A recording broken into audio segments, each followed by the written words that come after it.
சட்டமன்ற இந்நாள் முன்னாள் உறுப்பினர்கள், கூட்டணி கட்சி தலைவர்கள், நிர்வாகிகள், மாநில மகளிர் அணி நிர்வாகிகள், உள்ளாட்சி மன்ற பிரதிநிதிகள் மற்றும் தமிழகம் இங்கு வந்திருக்கின்ற கழக மகளிர்கள், தலைவர் கலைஞர்களின் நூற்றாண்டில் தலைவர் கலைஞர் ஆட்சியில் மீட்டு கொடுத்த மகளிர் உரிமைக்கு நன்றி செலுத்த விதமாகவும் வருகின்ற நாடாளுமன்ற தேர்தலில் ஒன்றியத்தில் ஒரு ஆட்சி மாற்றத்தை ஏற்படுத்தி மறுக்கப்பட்ட உரிமைகளை மீட்படுத்துவதற்காக வந்திருக்கின்ற அனைத்து மகளிர்களையும் வருக வருக என வரவேற்று விடைபெறுகிறேன். நன்றி, வணக்கம்.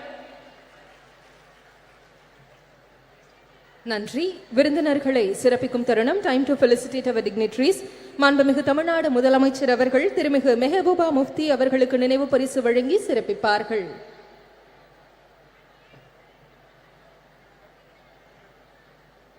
திருமிகு Meghbooba Mufti will be honored by our Honorable Chief Minister of Tamil Nadu.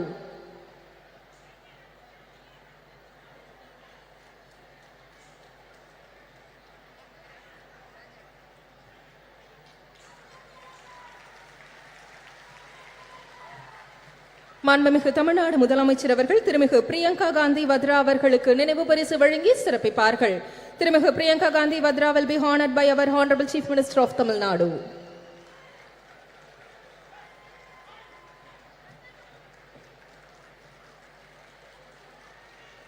மாண்புமிகு தமிழ்நாடு முதலமைச்சர் அவர்கள் திருமிகு சுபாஷினி அலி அவர்களுக்கு நினைவு பரிசு வழங்கி சிறப்பிப்பார்கள். திருமிகு சுபாஷினி அலி will be honored by our Honorable Chief Minister of Tamil Nadu.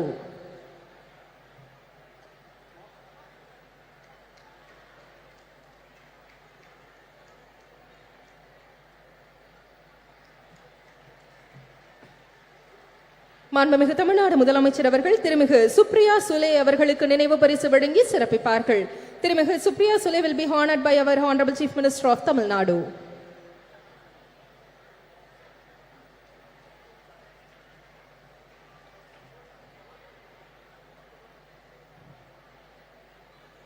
திருமிகு ஆனி ராஜா அவர்களுக்கு நினைவு பரிசு வழங்கி சிறப்பு செய்யப்பட உள்ளது. திருமிகு ஆனி ராஜா will be honored by our Honorable Chief Minister of Tamil Nadu.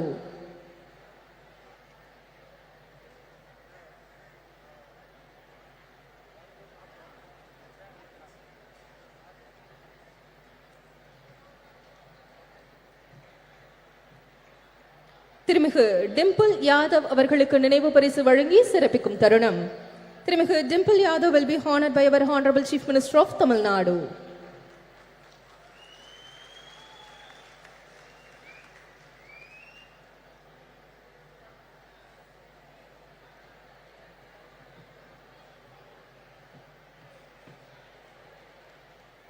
திருமிகு லேஷி சிங் அவர்களுக்கு நினைவு பரிசு வழங்கி சிறப்பிக்கும் தருணம். திருமிகு லேஷி Singh will be honored by our Honorable Chief Minister of Tamil Nadu.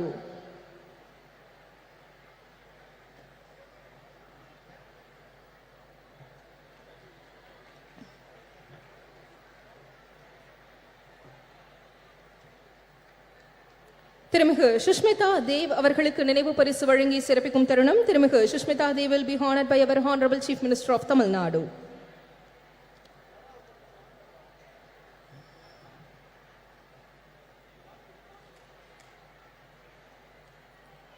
திருமிகு ராக்கி பிட்லன் அவர்களுக்கு நினைவு பரிசு வழங்கி சிறப்பிக்கும் தருணம். திருமிகு rakhi பிட்லன் will be honored by our Honorable Chief Minister of Tamil Nadu.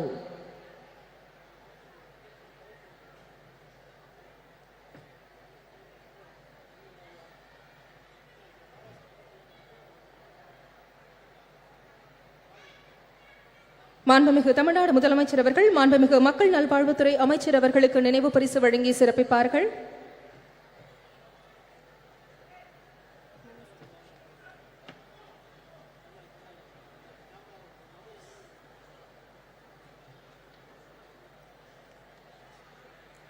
மாண்புமிகு மருத்துவ மற்றும் மக்கள் நல்வாழ்வுத்துறை அமைச்சர் அவர்களுக்கு நினைவு பரிசு வழங்கி சிறப்பிக்க உட்பட உள்ளது.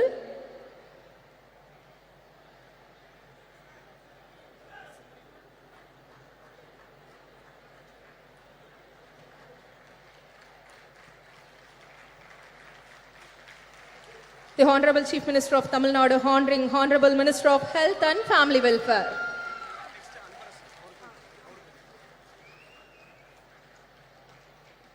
மாண்புமிகு தமிழ்நாடு முதலமைச்சர் அவர்கள் மாண்புமிகு சிறு குறு மற்றும் நடுத்தர தொழில் நிறுவனங்கள் துறை அமைச்சர் அவர்களுக்கு நினைவு பரிசு வழங்கி சிறப்பிப்பார்கள். The Honorable Chief Minister of Tamil Nadu will be honoring the Honorable Minister of Micro, Small and Medium Enterprises.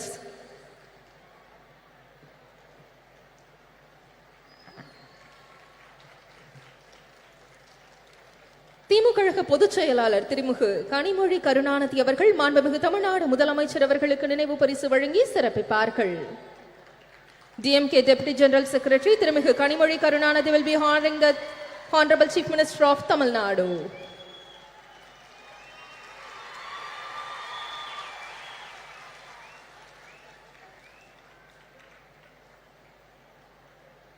நன்றி.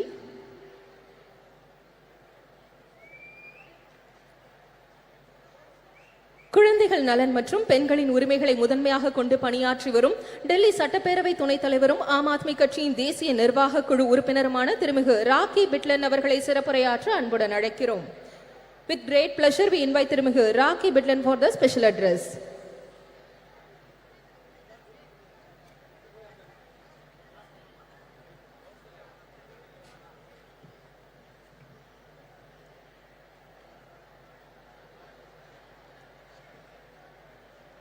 बहुत बहुत धन्यवाद। मंच पर उपस्थित समस्त सम्मानित अतिथिगण, मेरे समक्ष बैठे चेन्नई के तमाम सम्मानित मतदाता, आज के इस कार्यक्रम को आयोजित करने से पहले मैं धन्यवाद देना चाहती हूं तमिलनाडु के मुख्यमंत्री श्री MK स्टालिन जी को, DMK की सांसद सुश्री कनिमोझी जी को, जिन्होंने ये कार्यक्रम को आयोजित किया, और देश भर से अलग अलग पार्टियों का प्रतिनिधित्व करती हुई आए हुए तमाम सम्मानित अतिथिगण जो मंच पर विराजमान है। मैडम सोनिया जी, आप सबका मैं दिल की गहराइयों से बहुत बहुत धन्यवाद करती हूँ, बहुत बहुत आभार प्रकट करती हूँ।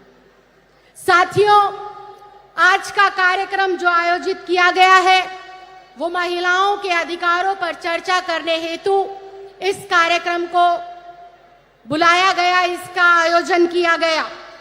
महिलाएं जो इस देश की आधी आबादी है, महिलाएं जो हमारे समाज का अभिन्न अंग है, महिलाएं जो इस देश की व्यवस्था को सुव्यवस्थित करने के लिए अपना अभूतपूर्व योगदान देती हैं।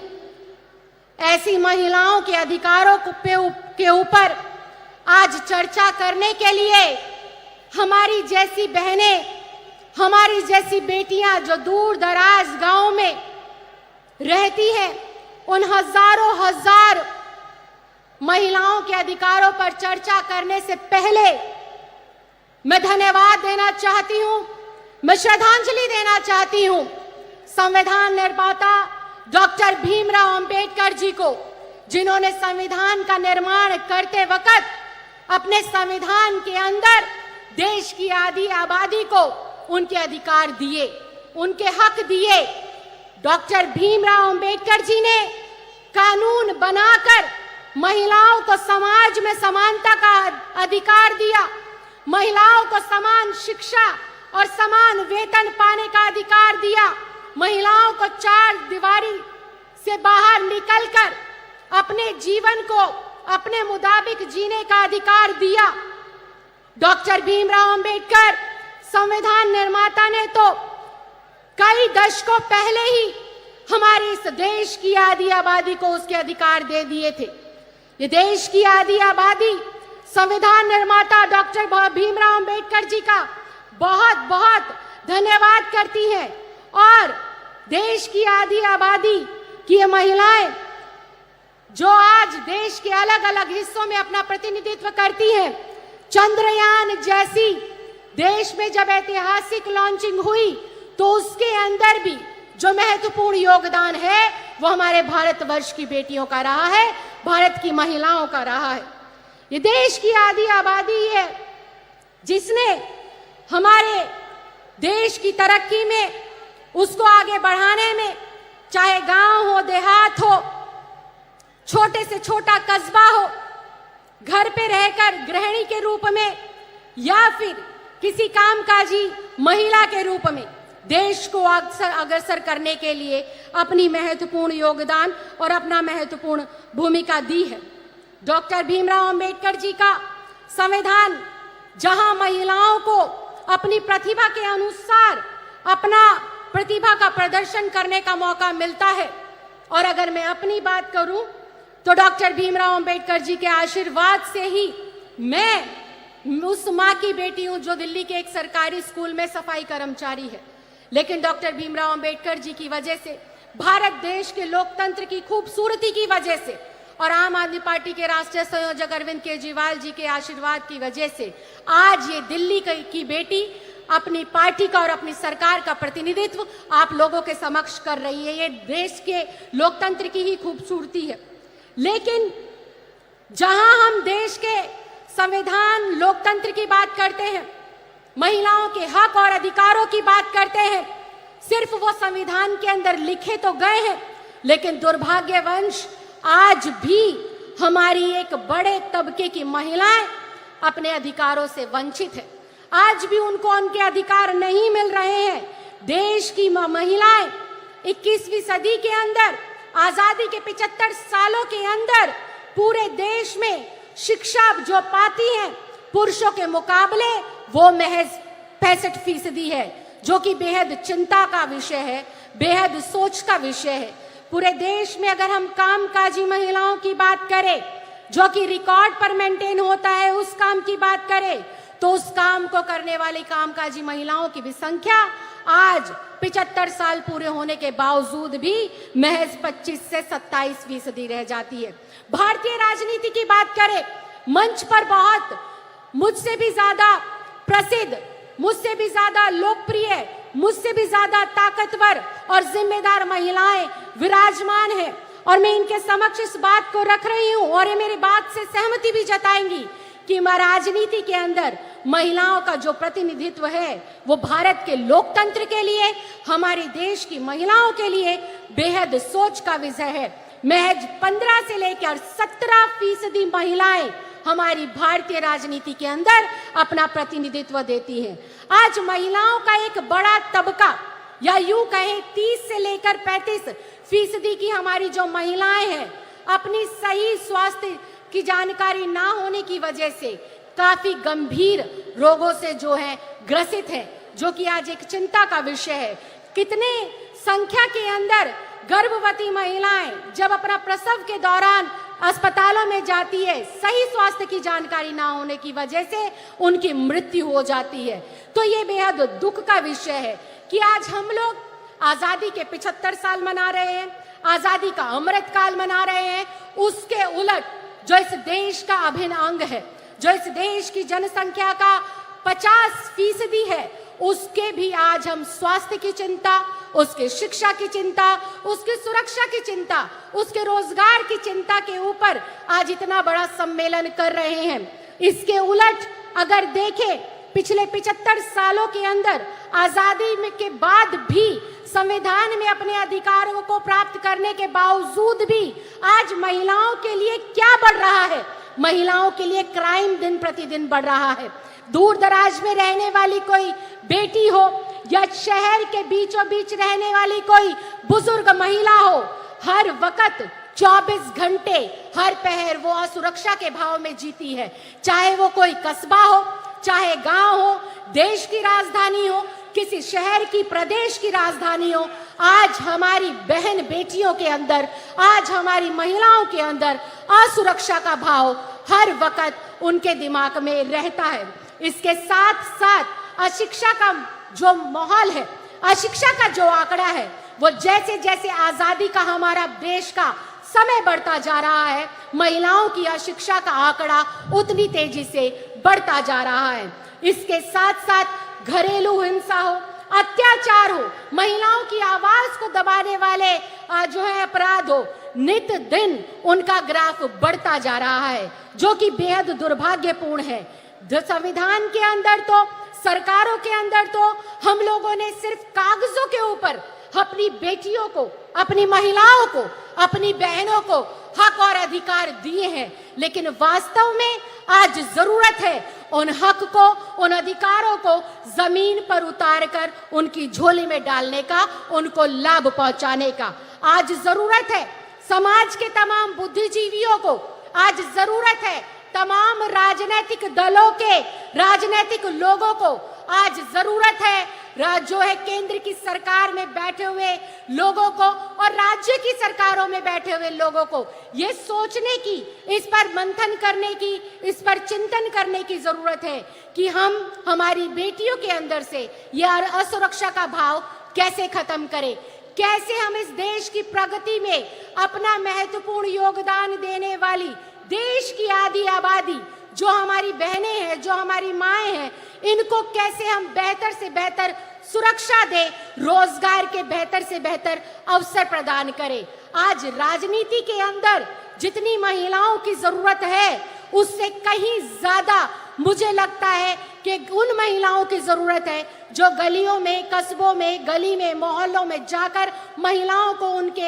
हक के लिए जागने का काम करे, उनको जागरूक बनाने का काम करे और आगे बढ़ाने का काम करे। मैं एक बार फिर से दिल की गहराइयों से बहुत बहुत धन्यवाद देना चाहती हूँ, बहुत बहुत आभार प्रकट करना चाहती हूँ तमिलनाडु की सरकार का और यहाँ पर आए हुए तमाम लोगों का, तमाम आयोजनकर्ताओं का कि आपने देश की 75वीं वर्षगांठ जो खत्म हो गई है, अमृत काल के मौके पर इस ज्वलंत मुद्दे को उठाया।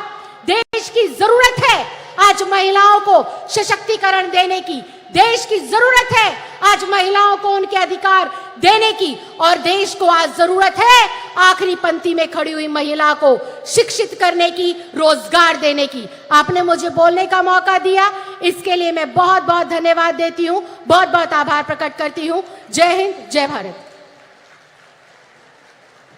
Thank you, ma'am, for your special address. பெண்ணுரிமைக்கு தொடர்ந்து குரல் கொடுத்து வருபவரும் திரிணாமுல் காங்கிரஸ் கட்சியின் தேசிய செய்தி தொடர்பாளருமான திருமிகு சுஷ்மிதா தேவ் அவர்களை சிறப்புரையாற்ற அன்புடன் அழைக்கிறோம். It is our privilege and honor to invite திருமிகு Sushmita Dev, national spokesperson for the Trinamool Congress, well known for her unwavering dedication to championing women rights, to deliver the special address.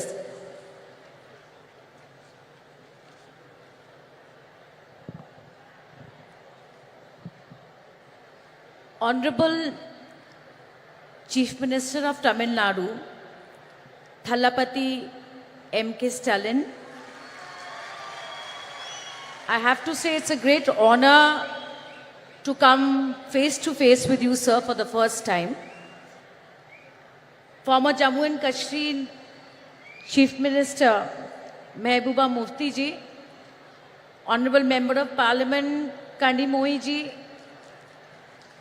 Indian National Congress General Secretary Priyanka Gandhi ji, NCP Working President Supriya Sule ji, Subhasini Ali ji, Miss Annie Raja, Leshi Singh ji, Rakhi Bidlan ji, and many of the eminent members of parliament, MLAs, ministers of the DMK party, and the electrifying caucus of women who have gathered here today to pay tribute to their great leader, Dr. Karunanidhi ji. I am absolutely elated to represent my party, All India Trinamool Congress, in the centenary year celebration of Kalangiyar Dr. Karunanidhi, the longest serving Chief Minister of Tamil Nadu. On behalf of my leader, Honorable Chief Minister of Bengal and Chairperson of the party, Mamata Banerjee, I pay my respectful tribute to him. This is a significant platform to speak about the future of women in India. The esteemed speakers here on stage and everybody attending this discussion today will agree that Dr. Karunanidhi has a legacy of work driven towards social justice and equality of all. His initiatives were path-breaking, not just for women, but I have to say, for the third gender. he set a new precedent in Tamil Nadu by starting a welfare board for them. Till today, he is remembered for giving equal right to women to ancestral property for the first time in India. And last but not the least, a jobs quota, a government jobs quota was given by Karunanidhi ji in Tamil Nadu. And undoubtedly, Stalin, Honorable Chief Minister, is taking this legacy forward with much vigor. I would like to tell the Chief Minister that I Googled and I could not finish counting the number of welfare policies Stalin has done for the women of Tamil Nadu. The backdrop of this meeting is all of us have come together, look to assess and look at the future of women in India. And what is the backdrop? The backdrop is the recently passed Women's Reservation Bill in the month of September. Historically, if we look at the debates of the Constituent Assembly, we will see that the women members of the constituency were in two minds whether there should be reservation or not. But they believed that political segregation was not the way and it would amount to dilution of equality. But my friends, that we all have to agree that in the last 72 years of electoral and party politics, the trend of women's participation in our great country is rather dismal. Therefore, started the churning for affirmative action. Why affirmative action? Because after independence, despite the role the women of India had played in the independence war and thereafter, we could not rid our societies of gender roles and patriarchy. Women have proved their ability to compete, and if I may say so, they have been but better than men in many aspects. Yet, their economic and political participation is dwindling. I am pained to say that we all today cannot keep repeating that what are the causes, what are the reasons why women of India are behind. But I think we all have to be instrumental in changing this. And may I say that no affirmative action alone can succeed. No affirmative action alone can succeed. I strongly believe that every single political party is a gateway to politics for women of India. The All India Trinamool Congress and my leader, Mamta Banerjee, implemented women's reservation during the 2019 parliamentary elections. She gave 41% nominations to women. And let me tell you, it was not an easy election for her. The 17 women who got tickets, I am proud to say that the 9 of them today are sitting in the Lok Sabha. Now, every 1 in 3 women in the Lok Sabha are from the Trinamool Congress. As the only woman chief minister of the country today, her own story, even her critics would admit, is one of resilience and grit. She faced every imaginable challenge, right from physical violence to patriarchy and even poverty, but stood tall through it. Once she succeeded, she used her party's capacity and her popularity to walk the talk and bring women to the forefront. Friends, compare Mr. Narendra Modi, the Prime Minister of India. His Beti Bachao and Beti Padhao campaign is nothing but an advertising and PR excess for Prime Minister Modi. I am sad to say that Nirbhaya shook the nation, but the funds remains unutilized. I am happy that women got the Ujjwala scheme, but the majority have rejected it. BJP, with an absolute majority, has delayed the reservation bill and given us a bill which is shackled in preconditions. It is preconditioned on a fresh census and a delimitation process. I hear on television people saying that women's reservation will be implemented in 2034. But let me tell you today that there is absolutely no guarantee that even if everything goes well, women's reservation will not come into effect till 2037. Not till 2037. The last time the Delimitation Commission was set up, it took 6 years to give a report. 6 years. Therefore, my friends, BJP is infamous for tokenism. Today, when the women's reservation bill was being debated in the parliament, we should be ashamed. We should be ashamed that the BJP MP accused of molesting our wrestlers was sitting in the parliament. Today, while women were being paraded naked in Manipur, raped and children orphaned, today the Prime Minister's conscience were not shaken. But like I said, how do we do it differently?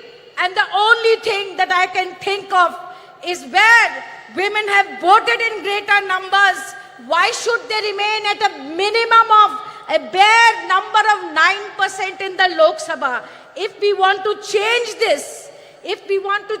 this, I feel that there has to be political will. I hope that you will agree with me that it is everyone's duty, every political party's duty to demolish the systemic and systematic discrimination and marginalization of women within parties has to stop. It must stop. We have to show the political will to have women in more substantive positions. But last but not the least, and I'm about to end my speech, that we have to recognize that to bring women to the forefront of politics, we need progressive male leaders like Dr. Karunanidhi. We need progressive male leaders like Shri Rajiv Gandhi ji, who gave the Panchayati Raj reservation.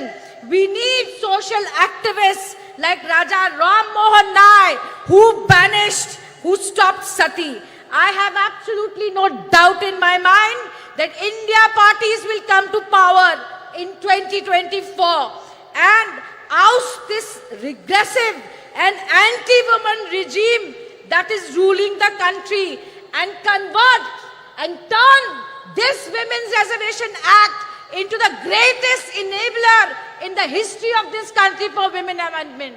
I end my speech by quoting the only woman Prime Minister in this country, Indira Gandhi ji. There are two kinds of people, those who do the work and those who take the credit. While Prime Minister Modi takes credit for travesty of a law in the name of reservation, let us who are sitting here do the real work towards greater political representation of women. With these words, I once again thank the DMK party. I thank the women wings of the DMK party and your patience for listening to me. Jai Hind. Thank you very much. Thank you, ma'am. Bihar மாநிலத்தின் உணவு மற்றும் நுகர்வோர் பாதுகாப்புத்துறை அமைச்சரும் ஐக்கிய ஜனதா தளம் கட்சியின் தேசிய நிர்வாக குழு உறுப்பினருமான திருமிகு லேஷி சிங் அவர்களை சிறப்புரையாற்ற அன்புடன் அழைக்கிறோம். We request திருமிகு லேஷி Singh, the Minister for Food and Consumer Protection of Bihar State.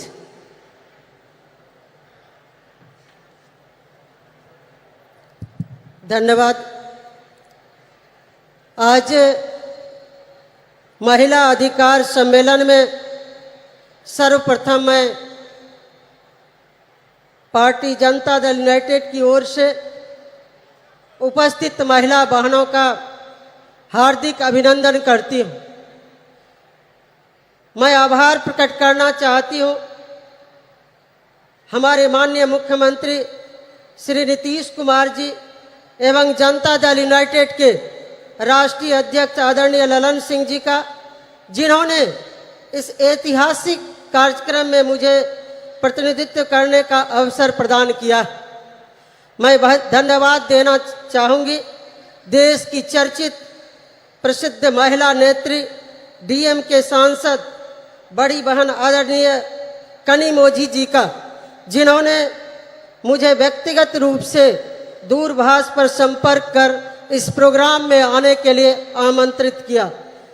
मैं जनता दल यूनाइटेड की ओर से इस कार्यक्रम में उपस्थित इस लोकप्रिय मुख्यमंत्री आदरणीय MK स्टालिन जी, कांग्रेस की राष्ट्रीय महासचिव एवं देश की महिला बहनों की प्रेरणा स्रोत आदरणीय बहन प्रियंका गांधी जी, जम्मू कश्मीर की पूर्व मुख्यमंत्री एवं PDP पार्टी की अध्यक्ष महबूबा मुफ्ती जी, देश की प्रसिद्ध वरिष्ठ सांसद एवं NCP पार्टी की कार्यकारी अध्यक्ष बहन सुप्रिया सूले जी, समाजवादी पार्टी की नेता एवं माननीय सांसद बहन डिम्पल यादव जी, पूर्व सांसद एवं CPIM पार्टी की पोलित ब्यूरो सदस्य बहन सुभाषिनी अली जी, पूर्व सांसद एवं ऑल इंडिया तृणमूल कांग्रेस की राष्ट्रीय प्रवक्ता बहन सुष्मिता देव जी, CPI की राष्ट्रीय कार्यकारिणी की सदस्य NFIW की राष्ट्रीय महासचिव बड़ी बहन एनी राजा जी, दिल्ली विधानसभा की माननीय उपाध्यक्ष एवं आम आदमी पार्टी की राष्ट्रीय कार्यकारिणी की सदस्य बहन राखी बिरला जी का मैं अभिनंदन करती हूँ। बहनों, कहा जाता है कि यत्र नारी पूज्यन्ते तत्र देवता, यानी जहाँ नारी की पूजा होती है वहाँ देवता का वास होता है। हम नारी सर्वशक्तिमान हैं। नारी के बिना संसार में मानव जाति की सृजन की कल्पना नहीं की जा सकती है। इसी शक्ति को सम्मान देने के लिए हमारे बिहार में माननीय मुख्यमंत्री श्री नीतीश कुमार जी ने सत्ता संभालते ही 2006 से पंचायती राज संस्थानों में एवं 2007 से नगर निकाय के निर्वाचन में महिलाओं के लिए 50% आरक्षण दिया जा रहा है। वहीं प्राथमिक शिक्षक नियोजन में 50% आरक्षण महिलाओं के लिए सुरक्षित है। राज्य में पहली बार पुलिस महिला बटालियन का गठन किया गया है। राज्य के सभी 40 पुलिस जिलों एवं 4 रेल पुलिस जिलों में एक महिला थाना की स्थापना किया गया है। राज्य में अनुसूचित जनजाति की महिलाओं के लिए स्वाभिमान बटालियन का गठन किया गया है। वहीं पुलिस बल में सिपाही से अवर निरीक्षक तक के पदों में सीधी नियुक्ति में महिलाओं के लिए 35% आरक्षण की व्यवस्था की गई। सरकारी सेवाओं संवर्गों के सभी स्तर के एवं सभी प्रकार के पदों पर सीधी नियुक्ति में 35% आरक्षण दिया ही जा रहा है। एक उदाहरण मात्र मैं देना चाहूँगी। बिहार राज्य में 1,07,431 पंच के पद पर कुल 63,974 पंच की सीट पर महिला जीतकर आई है। 38 जिला परिषद अध्यक्ष में 29 महिला जिला परिषद अध्यक्ष। वहीं कुल 8,058 मुखिया में कुल 4209 मुखिया पद पर आसीन है। पंचायती राज व्यवस्था में महिलाओं को आरक्षण देने की नेक सोच रखने वाले देश के हमारे भूतपूर्व प्रधानमंत्री स्वर्गीय राजीव जी को भी मैं स्मरण करना चाहूँगी। आज स्वर्गीय राजीव गांधी जी रहते तो महिलाओं को देश की संसद और विधानसभाओं में कब का 1/3 आरक्षण मिल गया होता। हमारे बिहार में नारी सशक्ति के अग्रणी नेता माननीय मुख्यमंत्री श्री नीतीश कुमार जी द्वारा ऐतिहासिक कदम उठाए गए, जिनकी चर्चा करूंगी तो काफी वक्त लग सकता है।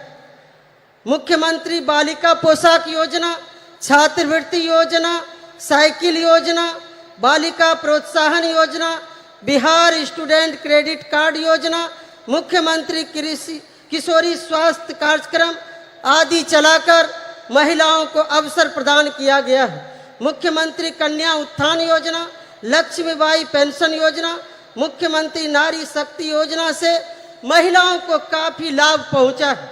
जो महिला को कभी अबला कहा जाता था, उसे सबला बनाने के लिए हमारे माननीय मुख्यमंत्री श्री नीतीश कुमार जी प्रयास कर रहे हैं। मुख्यमंत्री महिला उद्यमी योजना चलाया जा रहा है। वहीं महिलाओं को सरकारी नौकरी में तो 35% आरक्षण दिया ही जा रहा है। तमिलनाडु में भी भूतपूर्व मुख्यमंत्री अभिभावक समान स्वर्गीय करुणानिधि जी के द्वारा महिलाओं के लिए कई योजनाएं चलाई गई। उन्हीं के पद चिन्हों पर चलकर वर्तमान मुख्यमंत्री स्टालिन जी भी महिलाओं को सम्मानित व गौरवान्वित करने का अवसर प्रदान किया है। हम इसके लिए आदरणीय स्टालिन जी का समस्त महिला बहनों की ओर से आभार प्रकट करती हूं और धन्यवाद देती हूं। एक तरफ स्वर्गीय राजीव गांधी जी, स्वर्गीय करुणानिधि जी, माननीय मुख्यमंत्री नीतीश कुमार जी, माननीय मुख्यमंत्री स्टालिन जी, माननीय मैडम सोनिया गांधी जी, जिन्होंने महिलाओं के हित में इतने ऐतिहासिक कदम उठाए हैं, लेकिन उसका ढिंढोरा नहीं पीटा जा रहा है, मार्केटिंग नहीं किया जा रहा है।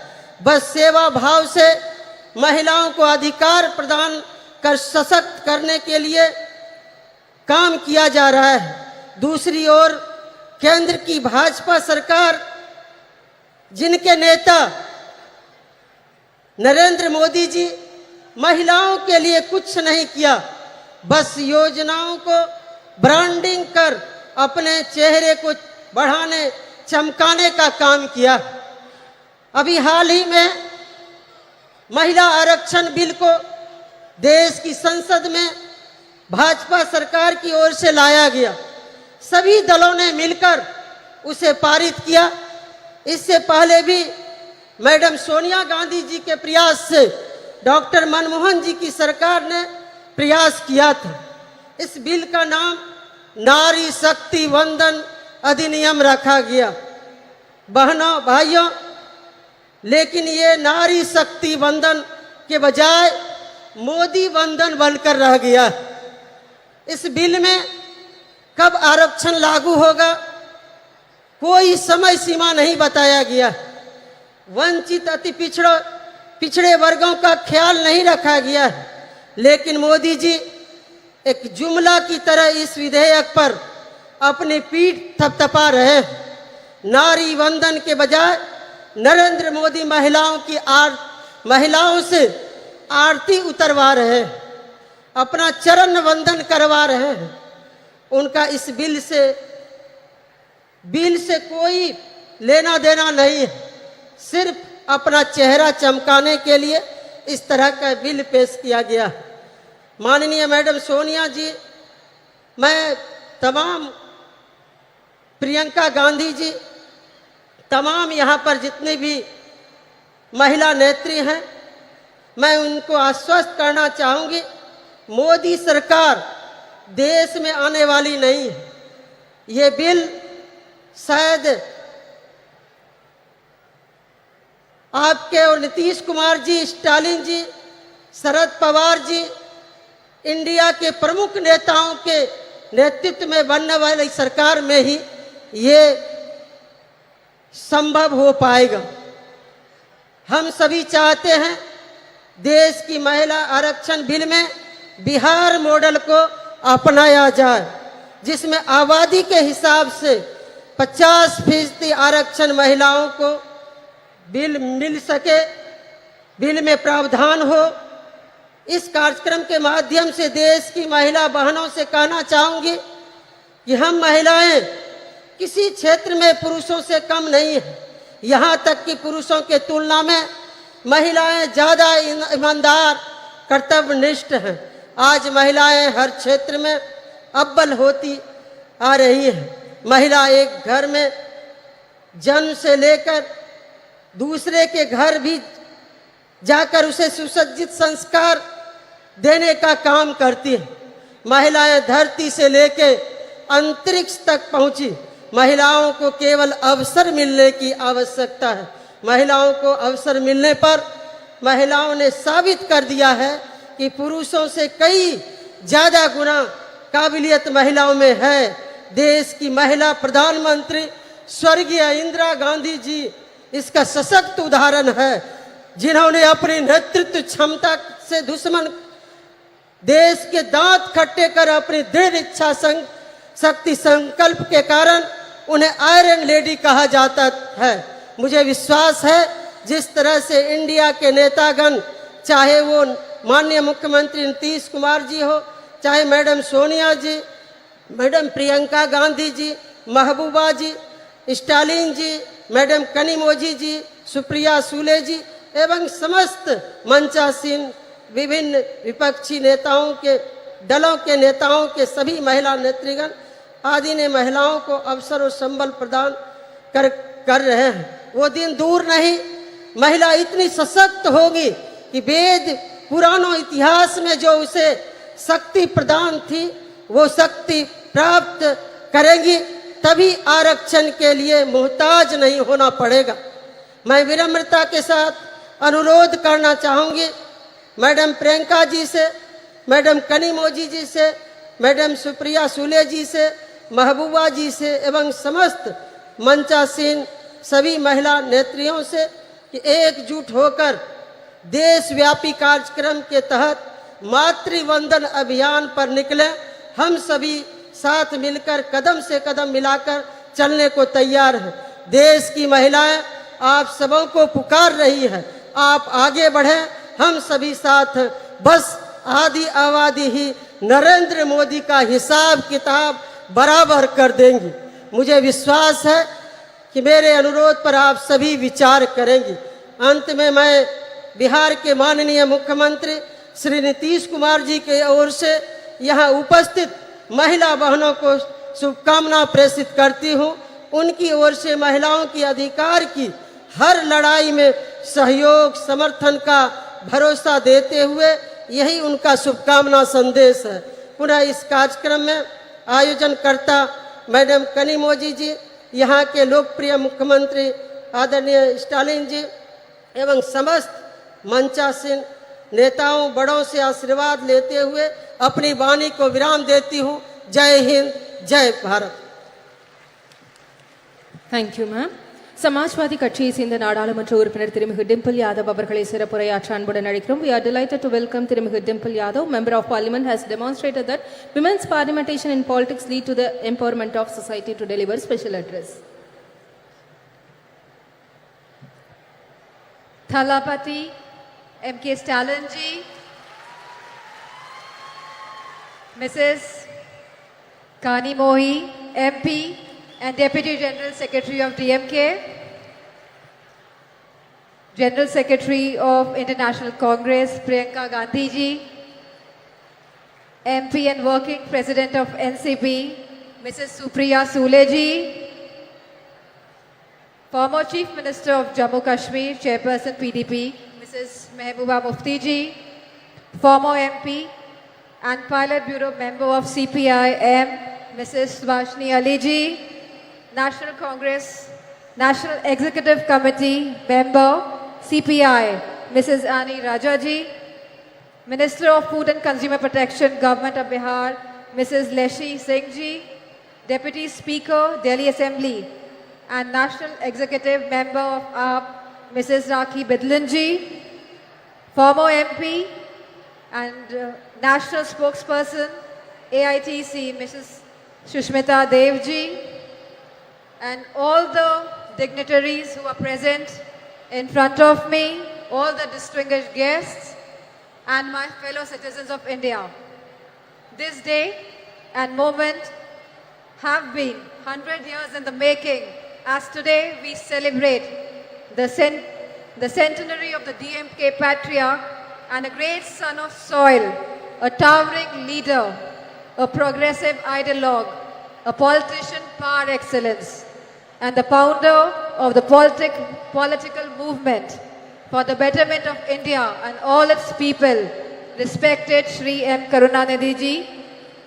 He was popular as Kalanyar, and Muttamind Arinyar.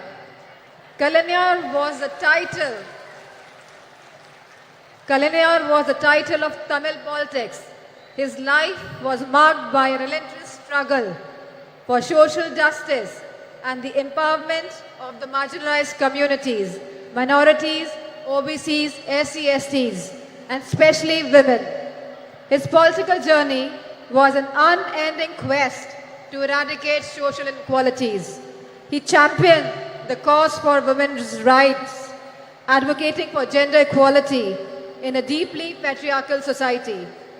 He advocated affirmative actions to support oppressed, marginalized communities and minorities. He was a great advocate of increased state autonomy and accountability in the Indian federal structure.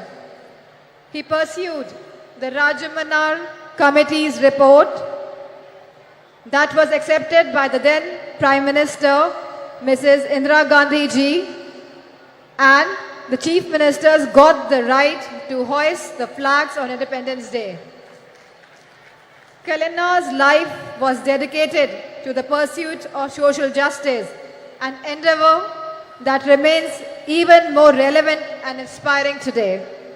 His vision was rooted in the principles of equality, fairness, and inclusivity. He believed that society could only prosper when every citizen, regardless of their background, was given equal opportunities to thrive. Under his leadership, the DMK pioneered several progressive policies that aimed to uplift the marginalized and oppressed sections of society. His government increased the reservation for backward classes from 25 to 31% and from 16 to 18% for SC/STs, established the first ministry for the welfare of the backward class. As a member of Parliament and a woman, I am deeply honored to address you all on this special occasion, and I want to focus on the three fundamental aspects of the vision for India: an unyielding commitment to social justice, tireless effort to protect the dignity of each individual, and untiring advocacy for women's rights. Samajwadi Party remains committed to these ideals as we cherish and uphold an unwavering commitment to protecting the respect and dignity of every individual. In a diverse India, the protection of regional, social, cultural, and linguistic identities is of paramount importance, as it is the integral to the identity and pride of each and every individual. Leadership in this regard is not about exclusion, but rather about pluralism and diversity. Celebrating the unique cultural tapestry that is India. Now I turn my attention to the third crucial aspect of our vision, a deep sense of commitment to women's rights.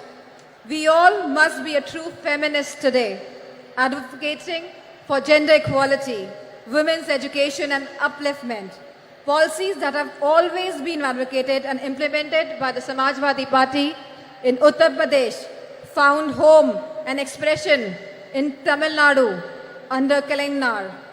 He raised girls' marriageable age, provided women one-third reservations in the government jobs, local body elections, property rights, subsidized loans, financial assistance to widows, marriage, intercaste marriages, self-help groups, vocational training programs, free power and gas connections, and rice at ₹1, and many much policies. We must recognize that women's economic empowerment is not only a matter of individual dignity, but also a path towards overall societal and economic progress. This is in strict conformance to what successive Samajwadi Party governments have delivered for women in Uttar Pradesh under the Chief Ministership of Honorable Netaji and Shri Akhilesh Yadav ji. For us, women's rights is not a manner of speech, but a matter of faith and action. Let me draw the focus to the task at hand for this August gathering.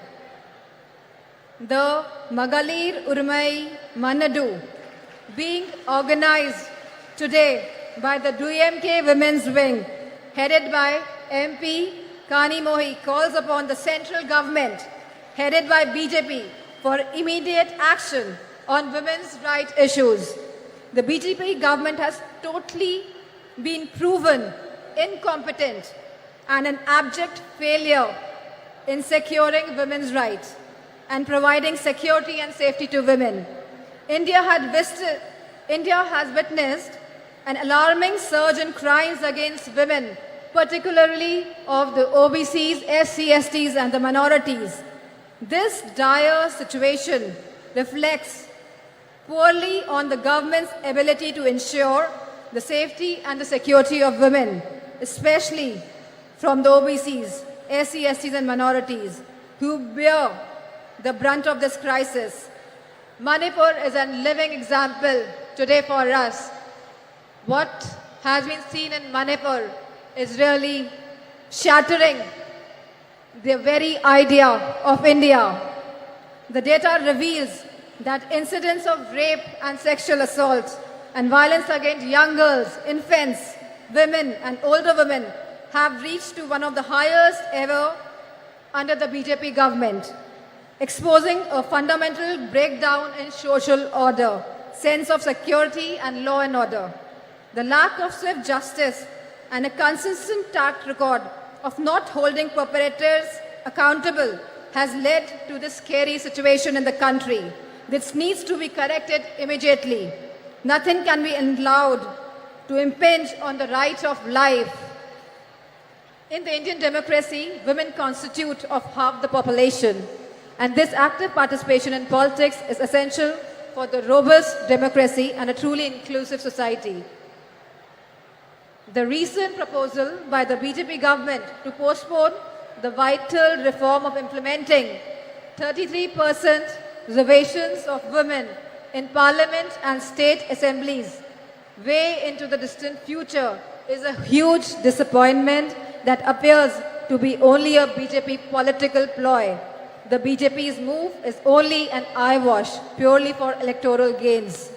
Samajwadi Party's argument for providing separate reservations for OBCs, for SC/STs and minorities is a critical, progressive stance that deserves immediate inclusion and consequent implementation. The BJP government's one-size-fits-all will certainly dilute the representation of marginalized communities. The Samajwadi Party's proposition recognizes the unique challenges faced by the women of OBCs, SC/STs and minorities. By providing separate reservation, it ensures that these historically disadvantaged groups have a more equitable chance at political participation. BJP government should be open to this critical improvement offered by the Samajwadi Party. It is essential to recognize that diversity in representation is key to vibrant and dynamic democracy. The Samajwadi Party's argument rightly underscores this crucial point. As Samajwadi Party has consistently advocated for women's safety and their rights. We recognize the importance of safe environment for women as a catalyst for the societal change and economic growth. A safe environment empowers women to participate more actively in the workforce, driving India's progress. In fact, Claudia Golden of Harvard, who won the award Nobel Prize in Economics, argues for increased women labor force participation rate, validating Samajwadi Party's approach and philosophy on this subject. The time for procrastination has passed. We need to break down the barriers that have held women back for so long. Let us build a society where everyone can live with dignity, freedom, and equal opportunities. We at Samajwadi Party, along with the India Coalition, are committed to making this vision a reality. And we urge all the citizens to join us in this essential demand for the coming change. It is an idea whose time has come. Thank you, DMK, for organizing this wonderful Congress, this wonderful conference today, and for giving me this opportunity to present my views, my thoughts on behalf of Samajwadi Party. And I thank all the women wing of DMK. Thank you. Jai Hind. Thank you ma'am. சமத்துவத்தையும் சமூக மாற்றத்தையும் இலக்காக கொண்டு மகளிர் உரிமைகளுக்காக போராடி வரும் இந்திய கம்யூனிஸ்ட் கட்சியின் தேசிய நிர்வாக குழு உறுப்பினரும் இந்திய மாத தேசிய சம்மேளனத்தின் பொதுச் செயலாளருமான திருமிகு ஆனி ராஜா அவர்களை சிறப்புரையாற்ற அன்புடன் அழைக்கிறோம்.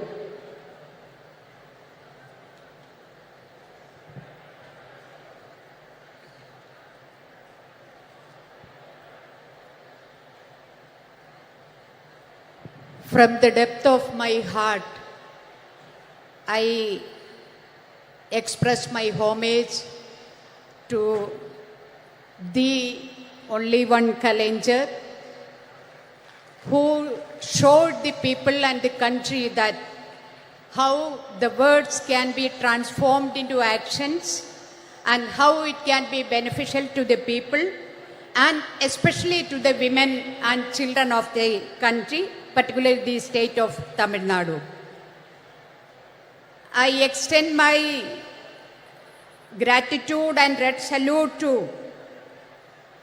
Tandai Periyar, Phule, Dr. Ambedkar, Ayyankali, Ayodhya Das Pandita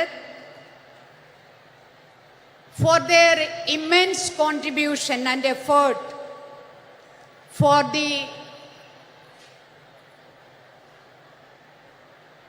today what we have achieved, and today we are standing before you and the party is organizing a meeting for the women to discuss about their rights.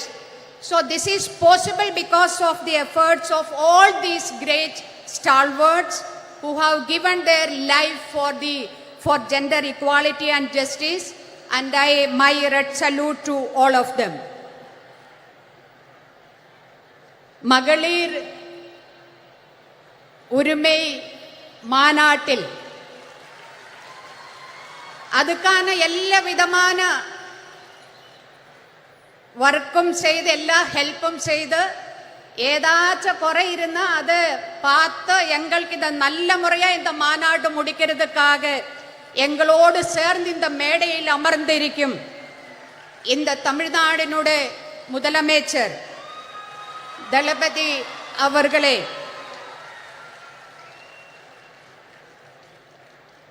இந்த கூட்டத்தில் நம்மோடு உரையாடுறதுக்கு பேசுறதுக்கு இங்கே வருவே இருக்கிற இந்திய national காங்கிரஸினுடைய தலைவி சோனியா காந்தி அவர்களே, மெஹபூபா தோழியர், நான் எல்லோரும் தோழியர்னு கூப்பிடுது. I would like to call you all as comrades.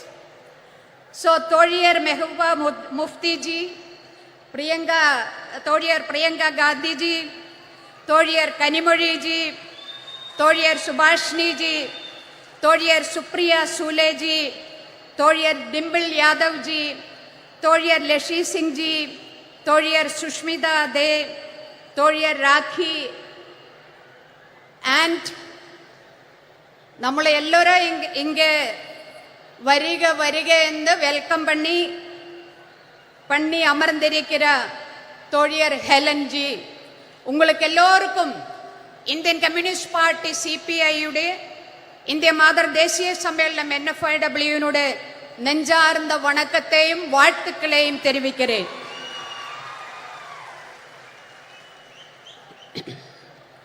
கலைஞருடைய நூற்றாண்டு விழா கொண்டாடுறதுக்காக, கலைஞரோட வாழ்க்கையே கொண்டாடுறதுக்கான இந்த கூட்டத்தில்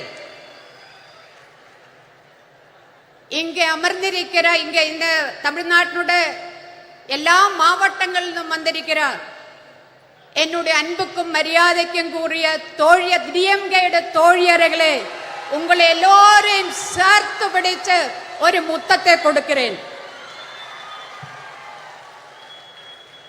நம்ம இந்த பெண்கள் உரிமை மாநாடு நடக்கும்போது என்ன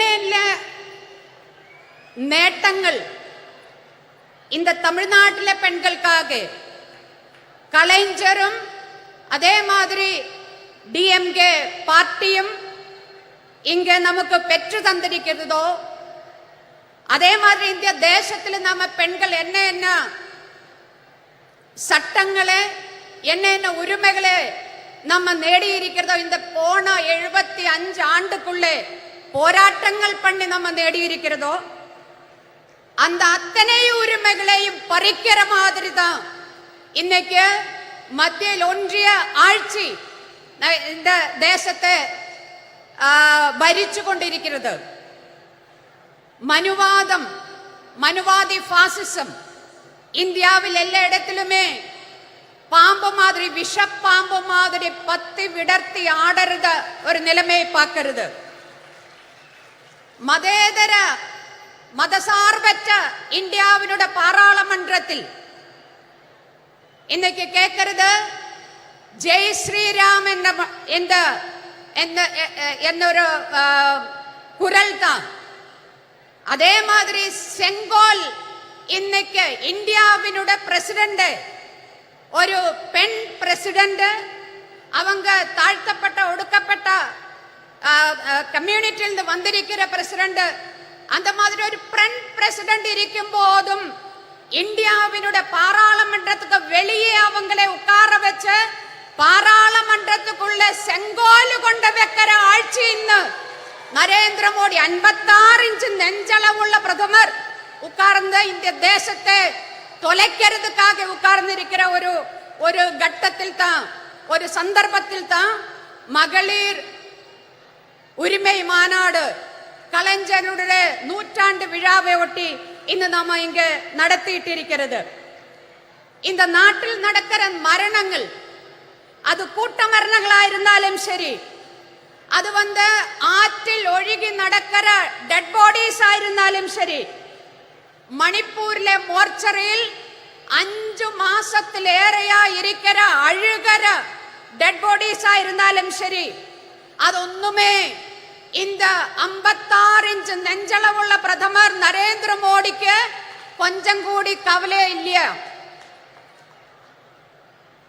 ബലാത്സംഗം, പാലിയൽ ബലാത്കാരമാവട്ടെ, കൂട്ടപാലിയൽ ബലാത്കാരമാവട്ടെ, അതെല്ലാമേ ചാനൽ ചർച്ച, നമ്മ ஊடகங்களில் சர்ச்சை 2 நாள் 4 நாள், அதுக்கு பிறகு யாரையுமே அது கவலைப்படுத்தாத ஒரு செய்தியா மாறி இருக்கிற ஒரு சமயத்தில் தான் மகளிர் உரிமைக்கான மாநாடு நாம இங்க நடத்திட்டு இருக்கிறது. 2002 குஜராத் கலவரம், அந்த குஜராத் கலவரம் அது பிளான் பண்ணி டிசைன் பண்ணி நடப்பிலாக்கிய கலவரம் தான்.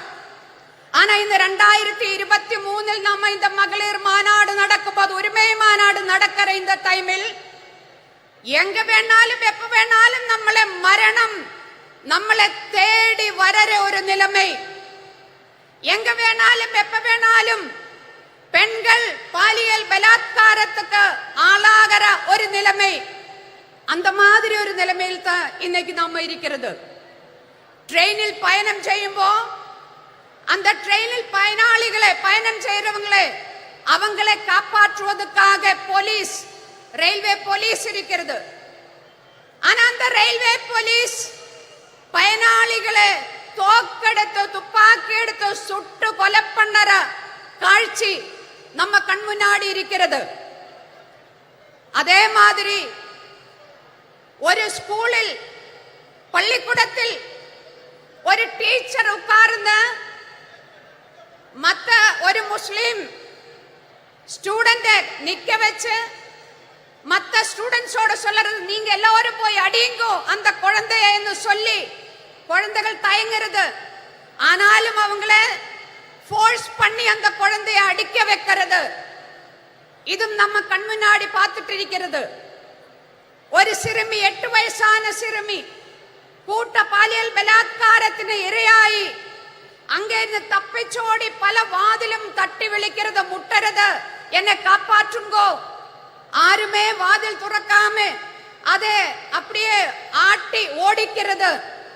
இதும் நம்ம கண் முன்னாடி நடக்கிறது. இந்த மாதிரி ஒரு நிலைமையில் ஏன் இது நடக்காம இருக்குவே? 2014 ഇന്ത്യയിൽ ஒன்றியத்தில் பிஜேபி தலைமையிலான ஆட்சி வந்ததிலிருந்து அதுக்கு முன்னாடியே பெண்களுக்கு எதிரான வன்கொடுமைகள் நடந்துட்டு இருந்தது. ஆனா 2014 இருந்து பார்த்தா அதனுடைய நம்பர் அது ரொம்ப அதிகமா போயிட்டு இருக்கிறது. நம்பர் அதிகமா போகிறது மட்டும் கிடையாது, அதனுடைய குரூரதா எவ்வளவு கொடூரமான விதத்தில் அந்த பெண்கள் அந்த மாதிரி பாலியல் பலாத்காரத்துக்கு ஆளாகிறது. இது மட்டுமல்ல, இந்த மாதிரி பாலியல் பலாத்காரத்துக்கு ஆளான அது கேஸுக்கு போனா கோர்ட்டுக்கு போனா அங்க குத்தவாளிக்கு தண்டனை கிடைக்குது ரொம்ப ரொம்ப கம்மி. 100 கேஸ் எடுத்தா அதுல 5 கேஸில் கூடி குத்தவாளியை தண்டிக்கிறது கிடையாது. அது மட்டுமா, ரொம்ப ரொம்ப இந்தியாவில் இருக்கிற பெண்கள் இன்னைக்கு போர் முகத்தில் நிற்கிற மாதிரி യുദ്ധ സമാനമായ ഒരു സാഹചര്യത്തിലൂടെ ഇന്ത്യയിലെ സ്ത്രീകൾ കടന്നു പോകുന്നു എന്ന് പറയുന്നതിന് പ്രധാനപ്പെട്ട 2 കാരണങ്ങൾ ഇരിക്കുന്നത്. ഒന്ന്, ഇന്ത്യയിൽ നിറയെ ചട്ടങ്ങൾ ഇരിക്കരുത്. പെൺകളെ കാപ്പാറ്റുവதற்காக, പെൺകളുടെ ഉரிமைയെ ഉറപ്പ് കൊടുக்கிறதுக்காக, പെൺകളെ എല്ലാവിധமான கொடூரங்களில் நிന്നും காப்பாற்றுவதற்கான சட்டங்கள். அது எந்த சட்டமும் சும்மா ஏதாச்சும் இந்த நரேந்திர மோடி கொண்டு இங்க தந்தது கிடையாது. எங்களுக்கு எல்லாமே இந்தியாவிலே பெண்கள் போராடி அவங்களுடைய டெட் பாடி மேலே அவங்களுடைய ரத்தத்தின் மேலே நின்னுதான் நிறைய சட்டங்கள் இந்தியாவினுடைய பாராளுமன்றம் பாஸ் ஆக்கியது. என்ன வருது இன்னைக்கு அந்த சட்டங்கள்? அங்கே குஜராத்தில் பில்கிஸ் பானு என்ற பில்கிஸ் பானுவினை பற்றி நான் നിങ്ങളോടെല്ലാം சொல்ல வேண்டிய அவசியம் கிடையாது. பில்கிஸ் பானுவினை அவளுடைய குடும்பத்திலே மற்ற பெண்களை கூட்ட பாலியல் பலாத்காரம் பண்ணி அவங்களை கொலை பண்ணிய அந்த கொடும் குற்றவாளிகள் அவங்களில் ஜெயிலில் இருந்தது. இந்தியா 56 ഇഞ്ചുകാരൻ പ്രധാനമന്ത്രിയുടെ தலைமையில் 75 ஆண்டு சுதந்திர தின விழா நம்ம செலிப்ரேட் பண்ணியிருக்கும் போது, இந்தியாவில ஜனங்கள் செலிப்ரேட் பண்ணியிருக்கும் போது, இந்தியாவினுடைய பிரதமர் நரேந்திர மோடி செங்கோட்டையில் இருந்து பேசிட்டு இருக்கும் போது, அதே நேரத்தில் குஜராத்தில் இருந்த அந்த கொடும் குற்றவாளிகளை, ஜெயிலில் இருந்த அந்த குற்றவாளிகளை அப்படியே ஜெயில் துறந்து விட நீங்கள் எல்லாம் போயிடுங்கோ என்ன சொன்னது?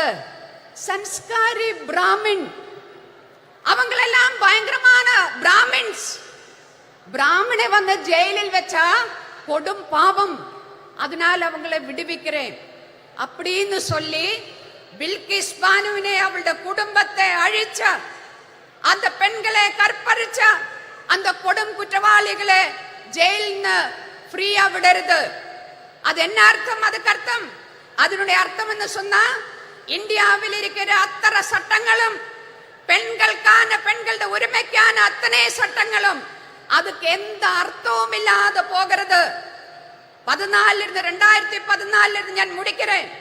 2014 இருந்து ഇന്ന് വരേക്കും RSSனால் നയിക്കപ്പെടുന്ന ഫാസിസ அரசாங்கம், மத்திய அரசாங்கம், ஒன்றிய அரசாங்கம் அது பெண்களை ஏமாற்றித்தான் இன்னைக்கு ஆட்சியில் அமர்ந்திருக்கிறது. என்ன சொன்னான்னு எனக்கு முன்னாடி இங்க பேசியது, பேட்டி பச்சாவோ பேட்டி படாவோ அதெல்லாம் நான் சொல்றதில்ல. இப்ப என்ன கடைசியில பெண்களுக்கு இடஒதுக்கீடு சட்டம் பாஸ் பண்ணி இருக்கிறது. இந்த பேப்பர்ல சக்கரை எழுதி வைக்கிறது, சக்கரை, அப்புறம் கட்டன் சாயை எடுத்து நான் குடிக்கிறது. அந்த கட்டன் சாயில விலைவாசினால சக்கரை கிடையாது. இன்னைக்கு சென்டர் அங்க இருந்த சக்கரை கொடுக்கறது கிடையாது. இங்க தமிழ்நாட்டுல சக்கரை கொடுக்கறதா என்னன்னு தெரியல எனக்கு.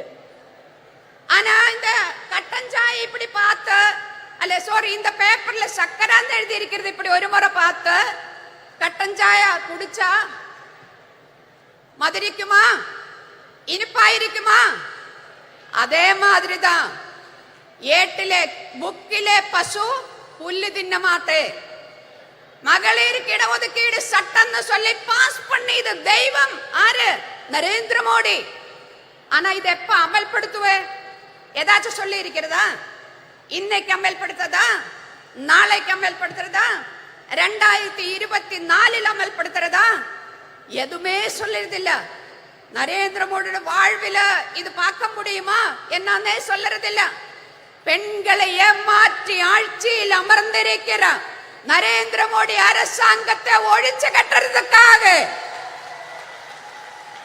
கலைஞரில் இருந்த இந்த நாட்டில் பெண்களுக்கான யாராரு என்ன உரிமைகள் வாங்கி தந்ததோ அத்தனை உரிமைகளையும் காப்பாற்றுவதற்காக இந்தியாவினுடைய அரசியல் சாசன சட்டத்தை, இந்தியாவினுடைய ஜனநாயகத்தை, இந்தியாவினுடைய மத சார்பன்மையை காப்பாற்றுவதற்காக நாம் எல்லோரும் இப்படி எந்த ஜாதி எந்த மதம் என்று தெரியாம அது பார்க்காம நம்ம எல்லோரும் இப்படி அமர்ந்திருக்கிறது. அந்த மாதிரி நாளைக்கும் நமக்கு எல்லோருக்கும் சேர்ந்து அமர்ந்திருக்கிறதுக்காக இந்தியை காப்பாற்றுவதற்காக நம்மளை நாமே காப்பாற்றுவதற்காக இந்த மாநாடு நரேந்திர மோடி ஆட்சியினுடைய முற்றுப்புள்ளி வைக்கிறையா மாட்டாடா மாற வேண்டதா இருக்குன்னு சொல்லி விடைபெறுகிறேன். நன்றி, வணக்கம். இங்குலாப் சிந்தாபாத். சிறப்புரையாற்றியமைக்கு நன்றி அம்மா. தேர்ந்த அரசியல்வாதியும் ஒப்பற்ற போராளியுமான தேசியவாத காங்கிரஸ் கட்சியின் செயல் தலைவர் நாடாளுமன்ற உறுப்பினர் திருமிகு சுப்ரியா சூலே அவர்களை சிறப்புரையாற்ற அன்புடன் அழைக்கிறோம்.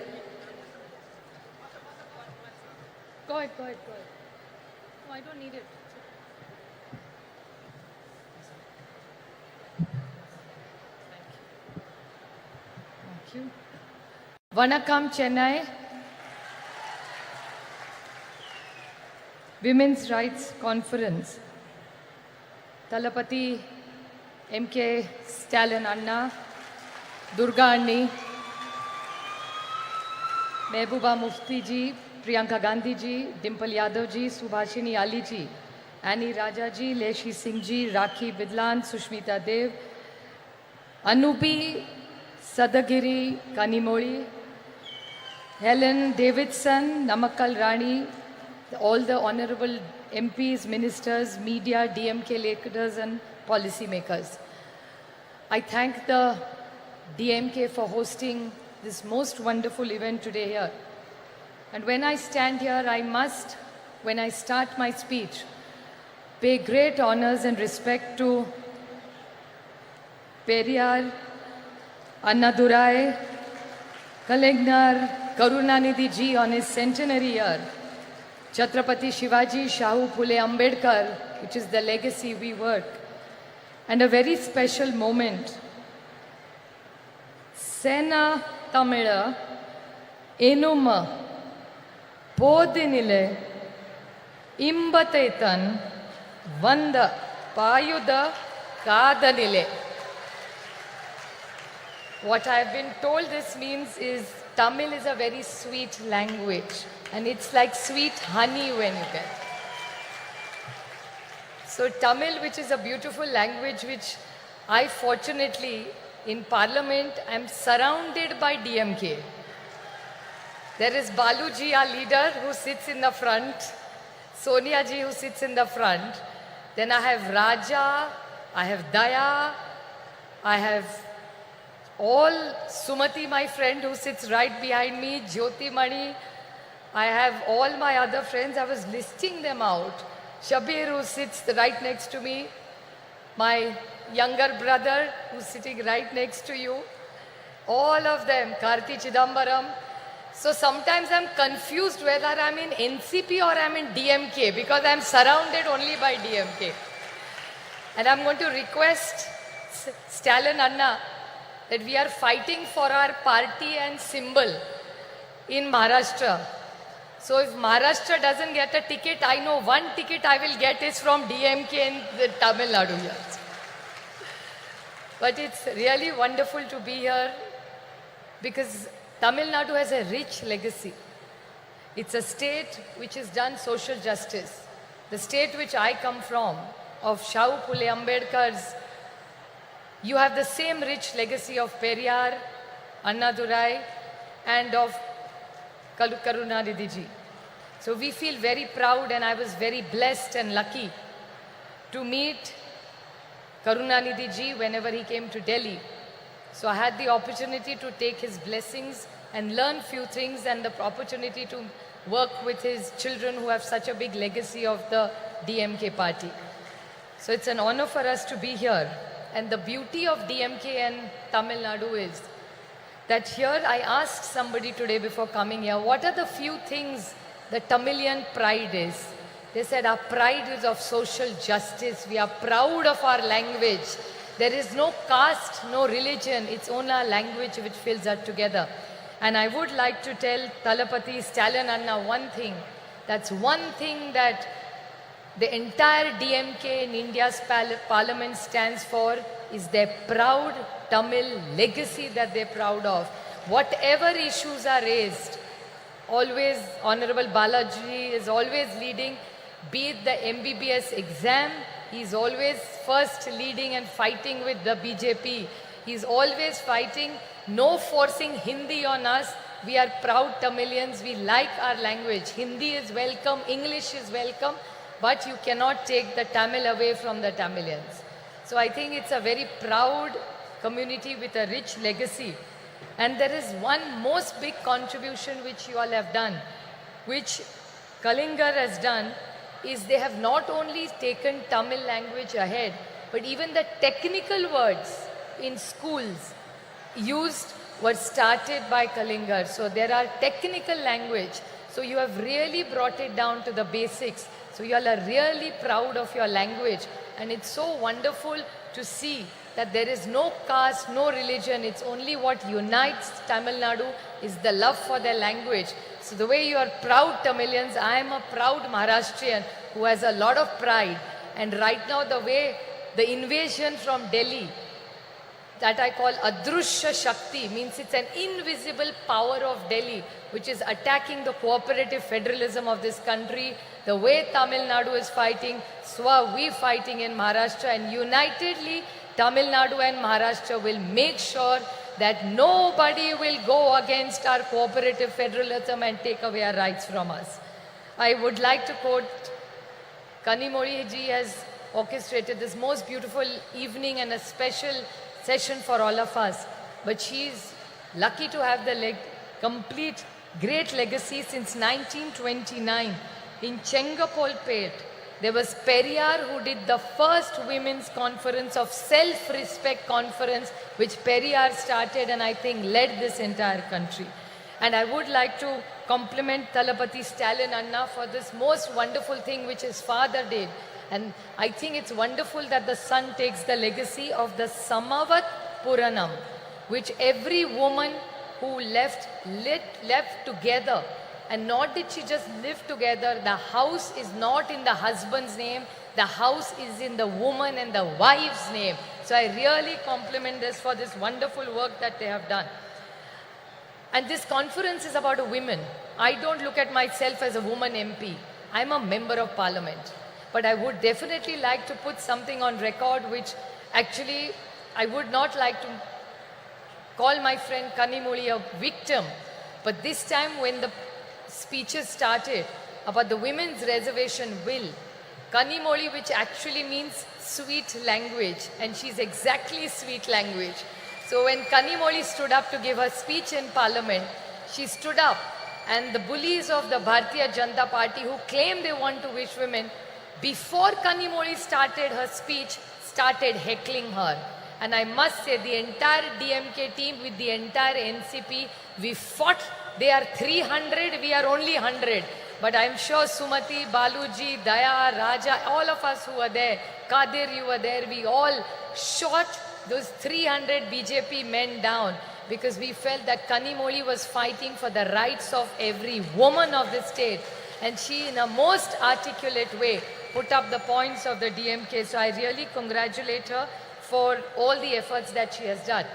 Well, Tamil Nadu and Maharashtra have a deep relationship. For me personally, Tamil Nadu is very, very special for the reason that my youngest sister Ashwini is married to a Tamilian boy, and they live in here. Kartikeyan, my brother-in-law, is born in a place called Erode, and she's more Tamilian than most Tamilians. She has the most beautiful thali that she wears, and all the women in our family now started wearing thali because of my sister who's married in Chennai.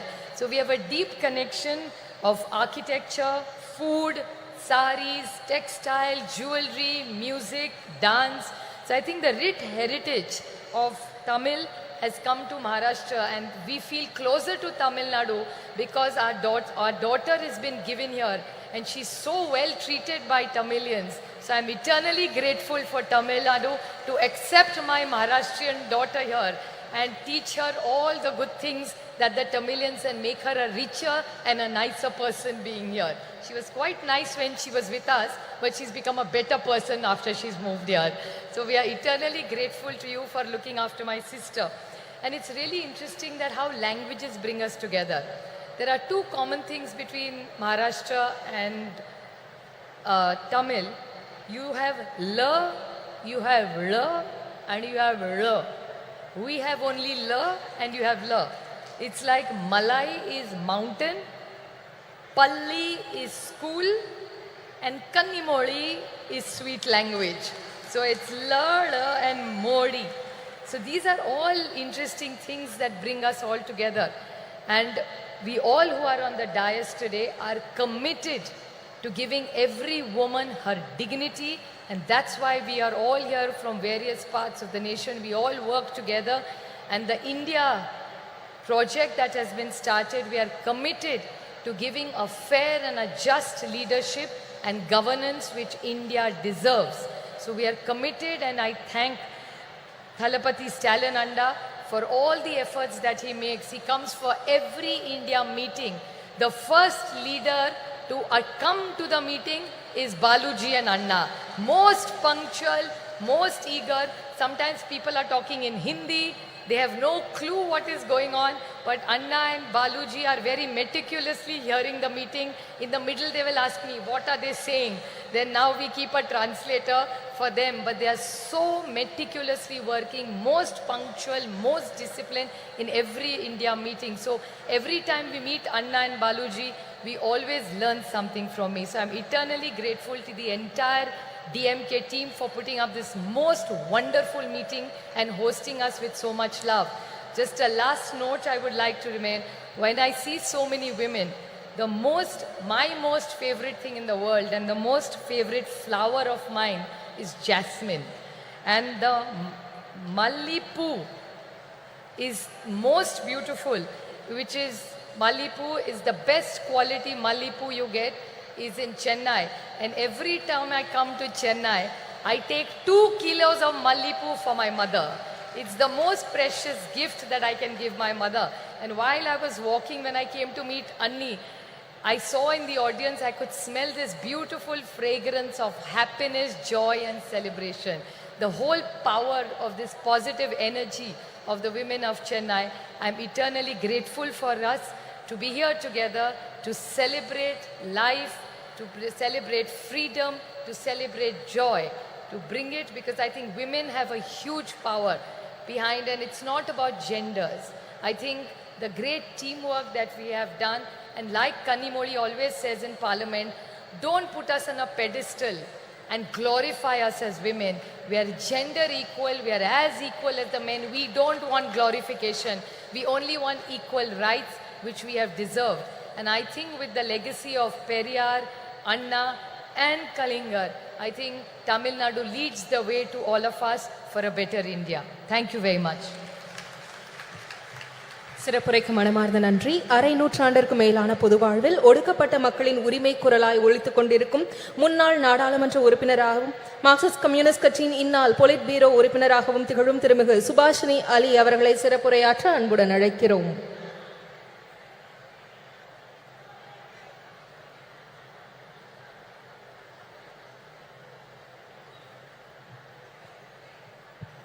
Vanakkam. Honorable Chief Minister Stalin Anna and my dear younger sister Kanimozhi, all the women leaders of India who are on the stage, Meghbooba ji, a woman Chief Minister of Jammu and Kashmir, we should really pay our respects to her. Priyanka ji, Supriya Sule ji, Dimple Yadav, Annie Raja, Leshi Singh, very, very outspoken Rakhi ji, Sushmita Dev ji, Sayogi Sahodadal, all my Annas and all my Akkas, Neriya Akka, Neriya Anna. I am very proud to be here today on a very, very important occasion. Of course, today we are here to remember Kalanyar M. Karunanidhi. But today is a very important day in the history of our country. 14th October is the day that Dr. Baba Saheb Ambedkar, to escape the tyranny of the caste system and Manusmriti, converted to Buddhism. Today is the day of his conversion. So I think that it's a very appropriate occasion for this meeting. Today we are honoring the life and struggles of Sri Karunanidhi, who was a crusader for social and cultural change before he even entered the arena of electoral politics. And even before independence, Tamil Nadu was home to the self-respect movement, to the Justice Party, which in those days challenged the unjust Varnashram Dharma system based on Manusmriti. And Periyar, of course, the great Periyar, was the leader of that movement. But while he spoke about social justice, Periyar never forgot to speak about women. He talked about the slavery of women, and he demanded that women should get equality, not only in property, but also inside the home and inside society also. And that was the struggle started in Tamil Nadu. Periyar was a leader of that struggle, and I'm very proud to say that Comrade Comrade P. Ramurthy was also one of the leaders of that struggle. That is the struggle from which Karunanidhi ji emerged.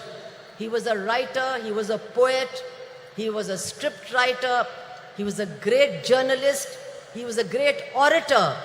And after 1965, when the big anti-Hindi agitation took place in Chennai, and I was a witness to that because I was a student in Chennai, and I'm happy to tell you, I was the only Hindi-speaking person who was also supporting that movement in Tamil Nadu.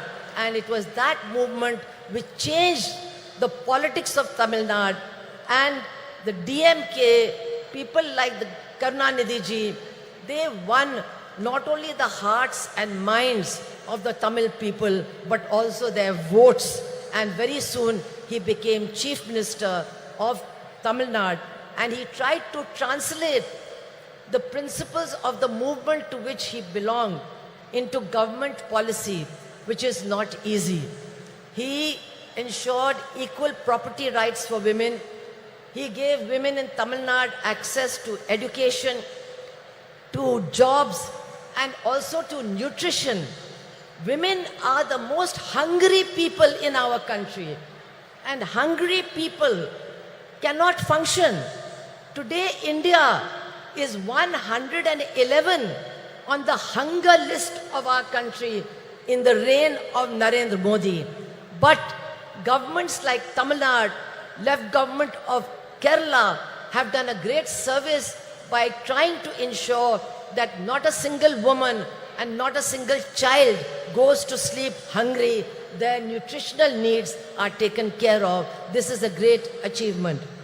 I would like to say that Karunanidhi ji, apart from the policies of his government, was always committed to social justice.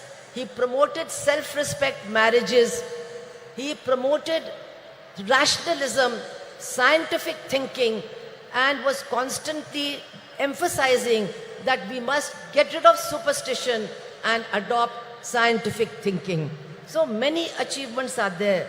But I would like to say that we have to remember that social justice, gender justice, and economic justice are all intertwined with each other.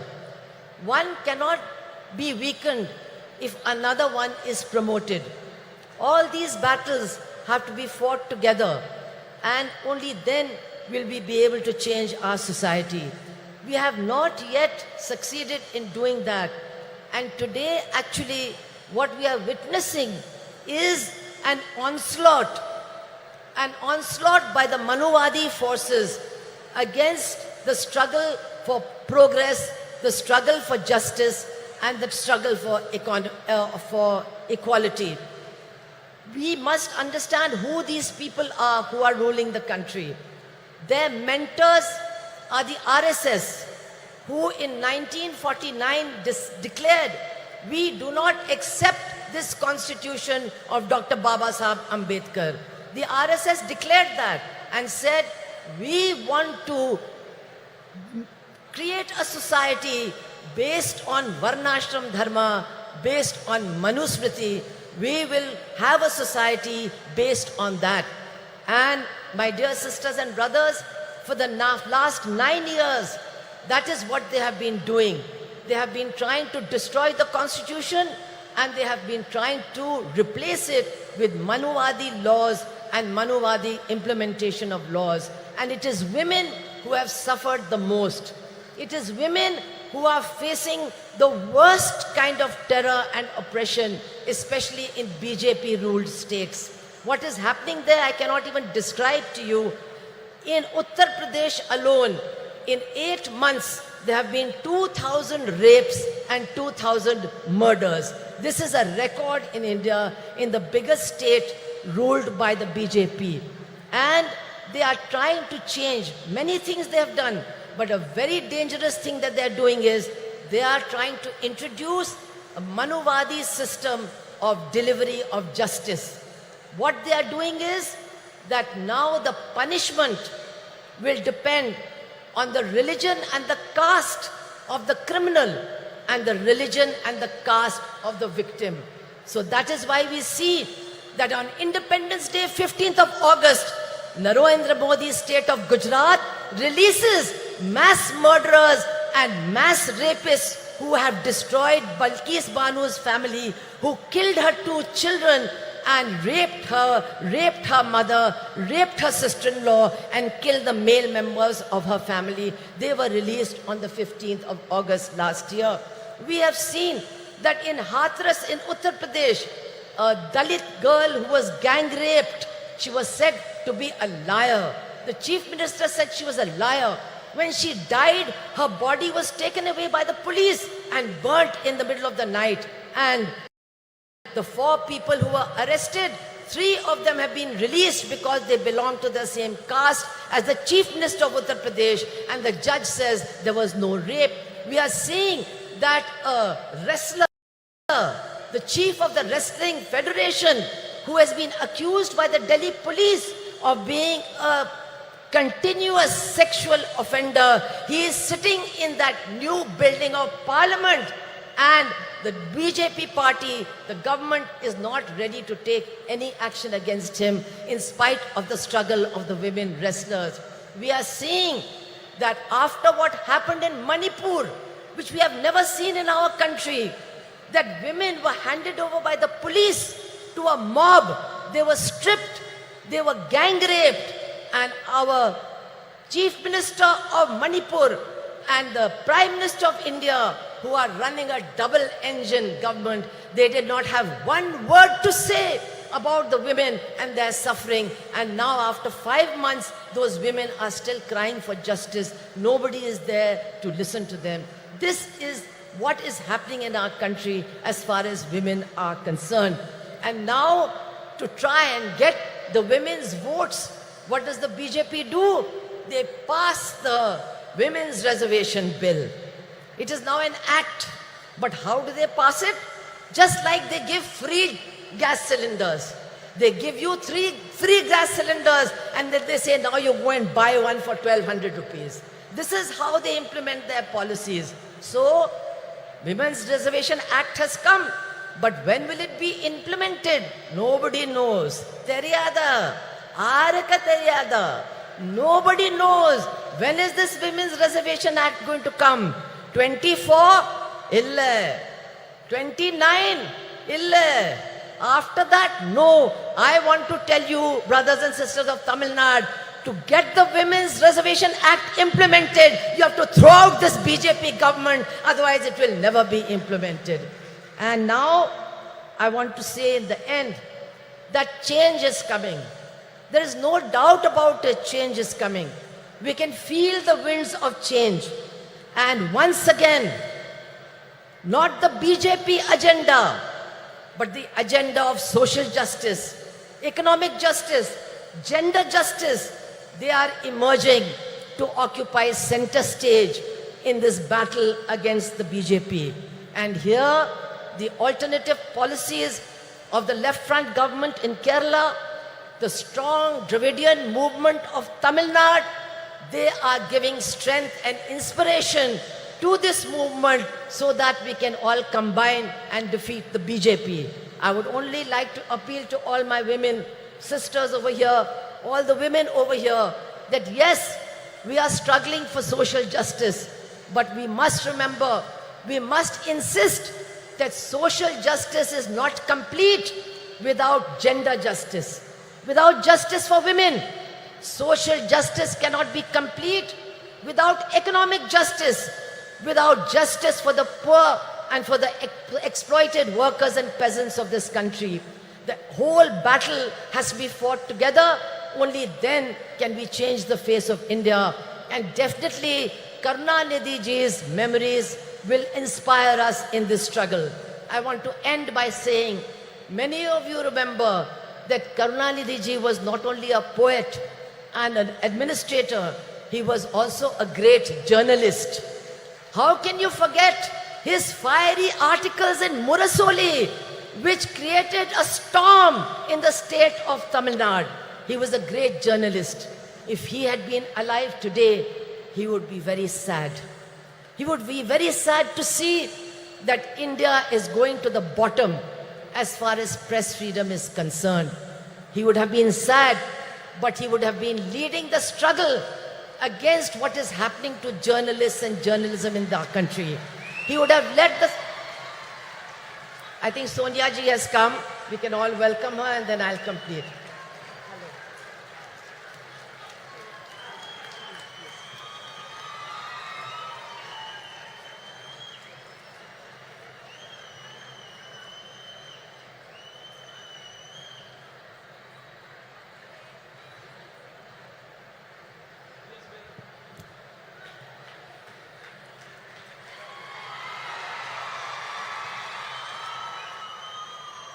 So as I said, I am going to conclude by remembering Karunanidhi ji as a journalist, his articles in Murasoli, and today he would have been very sad to see the lack of freedom of the press, to see the condition of the media, and to see the way in which media persons are being attacked. But I am sure that if he was alive today, Karunanidhi ji would be leading the battle for those of our journalists who have been killed, who have been wounded, and for our friends of NewsClick who are being arrested on completely false charges. Karunanidhi ji would have been leading this battle. And so I would like to end by saying that in our struggles for a different future, for a future of equality and social justice and gender justice, we are certainly getting inspiration from Karunanidhi ji. His memory is inspiring us to struggle, and his memory will inspire us to win. Thank you all very much. Inqilab Zindabad. Thank you, ma'am. மகளிர் உரிமை மாநாட்டிற்கு வருகை தந்துள்ள காங்கிரஸ் மூத்த தலைவர் திருமிகு அன்னை சோனியா காந்தி அவர்களை வருக வருக என உங்களின் பலத்த கரகோஷங்களுடன் மீண்டும் ஒரு முறை அன்புடன் வரவேற்கிறோம். மாண்புமிகு தமிழ்நாடு முதலமைச்சர் அவர்கள் அன்னை சோனியா காந்தி அவர்களுக்கு நினைவு பரிசு வழங்கி சிறப்பிப்பார்கள். அன்னை Sonia Gandhi will be honored by the Honorable Chief Minister of Tamil Nadu.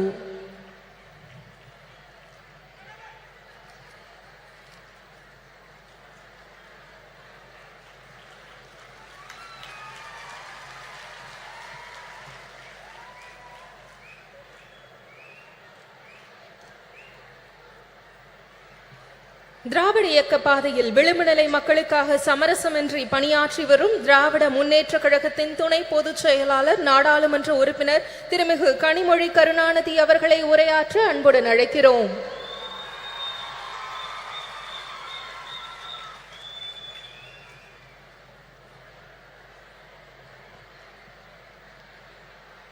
சகோதரர்களே, சகோதரிகளே என்று அழைத்தால் அதில் கூட பாகுபாடு வந்துவிடும் என்று உடன்பிறப்பே என்ற ஒற்றை சொல்லால், அந்த மந்திர சொல்லால் நம்மையெல்லாம் கட்டி போட்டு வைத்திருந்த தலைவர் கலைஞர் அவர்களுடைய நூற்றாண்டிலே தேசிய அளவிலான மகளிர் உரிமை மாநாட்டை நடத்தும் வாய்ப்பினை எனக்கும் மகளிர் அணி அவர்களுக்கும் அளித்து அது வெற்றி பெறுவதற்கு முழு முதல் காரணமாக இருக்கக்கூடிய நம்முடைய முதலமைச்சர் கழகத்தின் தலைவர் அண்ணன் தளபதி அவர்களே, a leader who stands with the oppressed, the downtrodden, marginalized, a beacon of strength and dignity and hope, Madam Sonia Gandhi. தலைவர் கலைஞர் அவர்கள் தியாக திருவிளக்கு என்று அன்போடு அழைத்த அன்னை அம்மையார் சோனியா காந்தி அவர்களே, இந்த நிகழ்ச்சி வெற்றி பெறுவதற்கான வாழ்த்துக்களோடு அமர்ந்திருக்கக்கூடிய கழகத்தின் பொதுச் செயலாளர் அவர்களே, பொருளாளர் அவர்களே, கூட்டணி இயக்கங்களை சார்ந்த தலைவர்களே, ஜம்மு காஷ்மீருடைய முன்னாள் முதலமைச்சர் மரியாதைக்கும் அன்பிற்கும் உரிய அம்மையார் மெஹபூபா முஃப்தி அவர்களே, முதலாக தமிழ்நாட்டு மேடையிலே தமிழ் மக்களோடு உரையாட வந்திருக்கக்கூடிய அடித்து தட்டு மக்களுடைய தோழி பிரியங்கா காந்தி அவர்களே,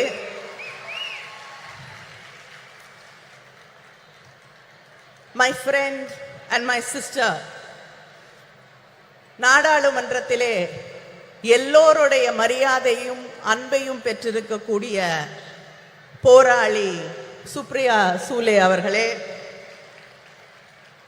சமூக மாற்றம், பொருளாதார நீதி இவற்றுக்காக தன் வாழ்நாளெல்லாம் சுழன்று பணியாற்றக்கூடிய தோழியர் சுபாஷினி அலி அவர்களே, தோழியர் ஆனி ராஜா அவர்களே, சமூக நீதிக்காக தன் வாழ்நாளெல்லாம் பாடுபட்ட முலாயம் சிங் அவர்களுடைய குடும்பத்தை சேர்ந்த டிம்பிள் யாதவ் அவர்களே, சாதிவாரி கணக்கெடுப்பில் புரட்சி செய்திருக்கக்கூடிய முதலமைச்சர் நிதிஷ்குமார் அவர்களின் கட்சியின் அமைச்சர் லேஷி சிங் அவர்களே, டெல்லி சட்டமன்றத்தின் துணை சபாநாயகர் ராக்கி பிட்லன் அவர்களே, திரிணாமுல் காங்கிரஸிலிருந்து வந்து ஆணித்தரமாக அழுத்தமாக உரையாற்றி அமர்ந்திருக்கக்கூடிய சுஷ்மிதா தேவ் அவர்களே, மகளிர் அணியுடைய செயலாளர் ஹெலன் டேவிட்சன் அவர்களே, தொண்டரணியின் செயலாளர் நாமக்கல் ராணி அவர்களே,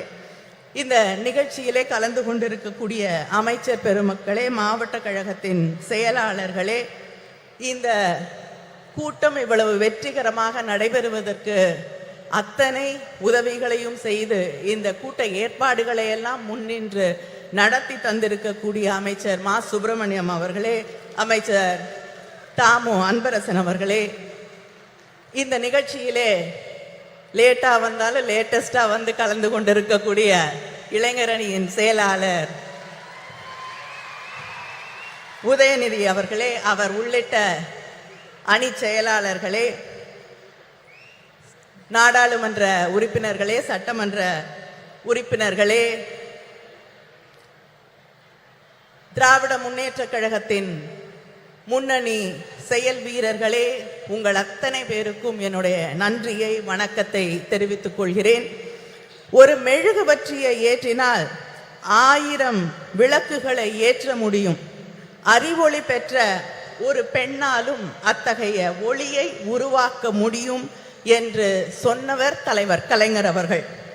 அப்படி அறிவொளி பெற்ற தீபங்களாக இந்த நிகழ்ச்சியிலே கலந்து கொண்டிருக்கக்கூடிய எங்கள் மகளிர் அணியின் சகோதரிகள் அத்தனை பேருக்கும் என்னுடைய வாழ்த்தை, வரவேற்பை, நன்றியை தெரிவித்துக் கொள்கிறேன். மகளிர் மாநாடுகள் என்பது, மகளிர் உரிமை மாநாடுகள் என்பது நம்முடைய திராவிட இயக்கத்திலே 100 ஆண்டு வரலாற்றை கொண்டிருக்கக்கூடிய ஒன்று. தந்தை பெரியார் அவர்கள் நடத்திய மாநாட்டிலே கண்ட கனவுகள் தான் தலைவர் கலைஞரின் ஆட்சி காலத்திலே பெண்களின் கல்வியாக, பொருளாதார முன்னேற்றமாக, வேலை வாய்ப்பாக, அரசு பணிகளிலே வாய்ப்புகளாக மாறி பெண்களுடைய வாழ்க்கையையே மாற்றி காட்டி இருக்கக்கூடிய சாதனைகளாக மிளிர்ந்தது. அதுபோல இந்த சமூகத்திலே பேசக்கூடியவர்கள் எல்லோரும் ஒன்றை குறிப்பிட்டு சொல்லுவார்கள், ஒரு பெண்ணுக்கு ஆண் தான் பாதுகாப்பு. சொல்லுவாங்களா இல்லையா? பெண்களுக்கு ஆண் இருந்தாதான் பாதுகாப்பு என்று. ஆனால் இந்தியாவிலே முதல் முறையாக காவல்துறையிலே பெண்களுக்கு வாய்ப்பளித்து ஆணுக்கும் பெண்ணால் பாதுகாப்பு அளிக்க முடியும் என்பதை நிரூபித்து காட்டிய தலைவர் நம்முடைய தலைவர் கலைஞர் அவர்கள். நம்முடைய தலைவர் கலைஞர் அவர்களின் ஆட்சியின் நீட்சியாக இன்று நம்முடைய அண்ணன் தளபதி அவர்களுடைய அரசு தொடர்ந்து பெண்களுக்கான வாய்ப்புகளை, பெண்களை பேணி காக்கக்கூடிய ஒரு ஆட்சியாக இன்று மிளிர்ந்து கொண்டிருக்கிறது. ஆட்சி பொறுப்பேற்றுக் கொண்ட அதே நாளிலே பெண்களுக்கான இலவச பயணம், பேருந்து பயணத்தை விடியல் பயணமாக அறிவித்து யாரும் பெண் வீட்டை விட்டு வெளியில போக கூடாதுன்னு சொல்ல முடியாத ஒரு நிலையை உருவாக்கி காட்டியவர் நம்முடைய முதலமைச்சர் அவர்கள். அதே போல கல்விக்காக பெண் படிக்க வேண்டும் என்ற ஒரு கனவோடு இருக்கக்கூடிய பெண்ணின் கனவை எதுவுமே சிதைத்து விடக் கூடாது என்பதற்காக நீ எவ்வளவு படித்தாலும் உன்னோடு ஒரு அண்ணனாக, தந்தையாக நான் நிற்கிறேன் என்று அவள் படித்து முடிக்கும் வரை 1000 ரூபாய் வழங்கக்கூடிய ஆட்சி திராவிட முன்னேற்ற கழக ஆட்சி, நம்முடைய அண்ணன் தளபதி அவர்களுடைய ஆட்சி. அதே போல வீட்டிலே இருக்கக்கூடிய சகோதரிகளை பத்தி யாராவது கேட்டா, வீட்டில் என்ன பண்றாங்கன்னு கேட்டா சொல்லுவாங்க சும்மா இருக்காங்கன்னு. யாராவது சும்மா இருக்கீங்களா? இல்லை. எல்லாரும் எழுந்துக்கிறதுக்கு முன்னாடி எழுந்து அந்த வேலையெல்லாம் நான் சொல்லி முடிச்சேன்னா 10 நிமிஷம் ஆயிரும். பெருக்கி, சமைச்சு, துணி துவைச்சு என்று ஓடிக்கொண்டே இருந்து எல்லோரும் தூங்கிய பிறகு உறங்க செல்லக்கூடிய உழைப்பின் சிகரங்களாக இருக்கக்கூடிய உங்களுக்காக உங்கள் உழைப்பை நான் மதிக்கிறேன், நான் ஏற்றுக்கொள்கிறேன், கொண்டாடுகிறேன் என்று சொல்லக்கூடிய வகையிலே கலைஞர் உரிமை தொகை, உதவித்தொகை இல்லை என்று சொல்லி உரிமை தொகை என்று சொன்னவர் நம்முடைய முதலமைச்சர் அண்ணன் தளபதி அவர்கள். இதுதான் திராவிட மாடல் ஆட்சி. இந்த ஆட்சியிலே தான் இங்கே வந்திருக்கக்கூடிய சகோதரிகளிலே தமிழ்நாட்டிலே 11 பெண் மேயர்கள் இருக்கிறார்கள். இங்க இருக்காங்க 11 பெண் மேயர்கள் இருக்கக்கூடிய மாநிலம் தமிழ்நாடு. இப்படிப்பட்ட வாய்ப்புகளை எல்லாம் உருவாக்கி தந்து கொண்டிருக்கக்கூடியவர்கள் நாம். ஆனால் ஒன்றிய அரசாங்கத்திலே நம்முடைய பிரதமர் இருக்கிறார். நாரி சக்தி, பெண் சக்தி என்று சொல்லி பெருமையாக பேசுவார். அவருடைய உரையாடல்கள் எல்லாம் பெண் சக்தியை, நாரி சக்தியை நாங்கள் கொண்டாடுகிறோம் என்று பொய் புரட்டுகளை எல்லாம் சொல்லிக் கொண்டிருப்பார்கள். இங்கே பேசியவர்கள் எல்லாம் குறிப்பிட்டு சொன்னது போல ஒரு மகளிருக்கான மசோதாவை கொண்டு வந்தார்கள். யூபிஏ ஆட்சியிலே 2010 அம்மையார் சோனியா காந்தி அவர்கள் வலியுறுத்தலிலே நம்முடைய ஆதரவோடு மகளிர் மசோதா நிறைவேற்றப்பட்டது ராஜ்யசபாவில். அதுக்கு எந்த கண்டிஷனும் கிடையாது. இதெல்லாம் இருந்தாதான் அதை நடைமுறைக்கு கொண்டு வருவோம் என்ற நிலை இல்லை. ஆனால் பிஜேபி மார்த்தட்டி கொள்கிறார்களே, நாங்க மகளிர் மசோதாவை கொண்டு வந்து விட்டோம் என்று. அந்த மகளிர் மசோதா இப்ப இல்ல, 10 ஆண்டுகள், 20 ஆண்டுகள், 50 ஆண்டுகள் ஆனால் கூட அந்த மகளிர் மசோதா நடைமுறைக்கு வர முடியாத ஒரு மசோதாவை அவர்கள் கொண்டு வந்து தேர்தலுக்காக பெண்களை ஏமாற்ற துடித்துக் கொண்டிருக்கிறார்கள். இந்த ஆட்சியில, ஒன்றியத்திலே இருக்கக்கூடிய பிஜேபி ஆட்சியிலே எந்த பெண்ணுக்காவது பாதுகாப்பு இருக்கிறதா என்று நீங்கள் சிந்தித்து பார்க்க வேண்டும். மணிப்பூர் பற்றி எரிந்து கொண்டிருக்கிறது. 50,000 பேருக்கு மேல் தன் வீடுகளை விட்டு நூற்றுக்கணக்கான முகாம்களிலே வாழ்ந்து கொண்டிருக்கிறார்கள். நானும் சுஷ்மிதா தேவ் அவர்களும் அந்த முகாம்களை சென்று பார்த்த பொழுது அங்கே பெரும்பாலும் பெண்களும் குழந்தைகளும் வாழ முடியாத நிலையிலே சொல்லுனா துயரோடு வாழ்ந்து கொண்டிருக்கிறார்கள். அவர்கள் இன்று வரை மாதக்கணக்கிற்கு பிறகும் இன்றும் வீட்டிற்கு போக முடியாத நிலை. இதே பிஜேபி குஜராத்திலே செய்த அட்டூழியங்களை, அநியாயங்களை, பெண்கள் எந்த அளவிற்கு பாதிக்கப்பட்டார்கள் என்பதை நாம் இன்று வரை மறந்து விட முடியாது. மத கலவரங்கள், காழ்ப்புணர்வு அரசியல், வெறுப்பு அரசியல் என்று வரும் பொழுது மிகப்பெரிய அளவிலே பாதிக்கப்படுவது பெண்கள் தான் என்பதை இங்கே இருக்கக்கூடிய சகோதரிகள் உணர்ந்து கொள்ள வேண்டும். மணிப்பூரிலே இந்த நிலை. இந்த நாட்டின் முதல் குடிமகள் என்று சொல்லக்கூடிய குடியரசுத் தலைவர், அவங்க இல்லாம அவங்களை அழைக்க கூடாது என்ற அந்த நிலைப்பாட்டோடு பெண், ஒடுக்கப்பட்ட சமூகத்தை சேர்ந்த ஒரு பெண் என்ற ஒரே காரணத்திற்காக அந்த அம்மையார் கோயிலுக்குள்ள போக முடியாது, பாராளுமன்றத்திற்கு வர முடியாது என்று அவமானப்படுத்தப்படக்கூடிய ஒரு நிலை இந்த நாட்டினே முதல் குடிமகளுக்கு நடந்து கொண்டிருக்கிறது என்பதை நாம் மறந்துவிட முடியாது. அதே போல பக்கத்திலே பாண்டிச்சேரியில பிஜேபி கூட்டணியிலே இருக்கக்கூடிய ஒரு அரசாங்கத்திலே ஒரு அமைச்சர், பெண் அமைச்சர் ராஜினாமா கடிதம் கொடுக்க வேண்டிய நிலைக்கு தள்ளப்பட்டிருக்கிறார். அந்த ராஜினாமா கடிதத்திலே அவர் குறிப்பிட்டு சொல்லுகிறார், நான் ஒரு பெண், ஒரு தலித் என்பதால் இன்று இந்த நிலைக்கு ஆளாக்கப்பட்டிருக்கிறேன், ராஜினாமா செய்ய வற்புறுத்தப்பட்டிருக்கிறேன், எனக்கு வேறு வழி இல்லை என்று ஒரு அமைச்சர் சொல்லக்கூடிய நிலை. அதே போல டெல்லியிலே விளையாட்டு வீராங்கனைகள் தங்களுடைய நியாயத்திற்காக மாதக்கணக்கிலே போராடினார்கள். இந்த ஆட்சியிலே அவர்களுக்கு நியாயம் கிடைத்ததா? இல்லை.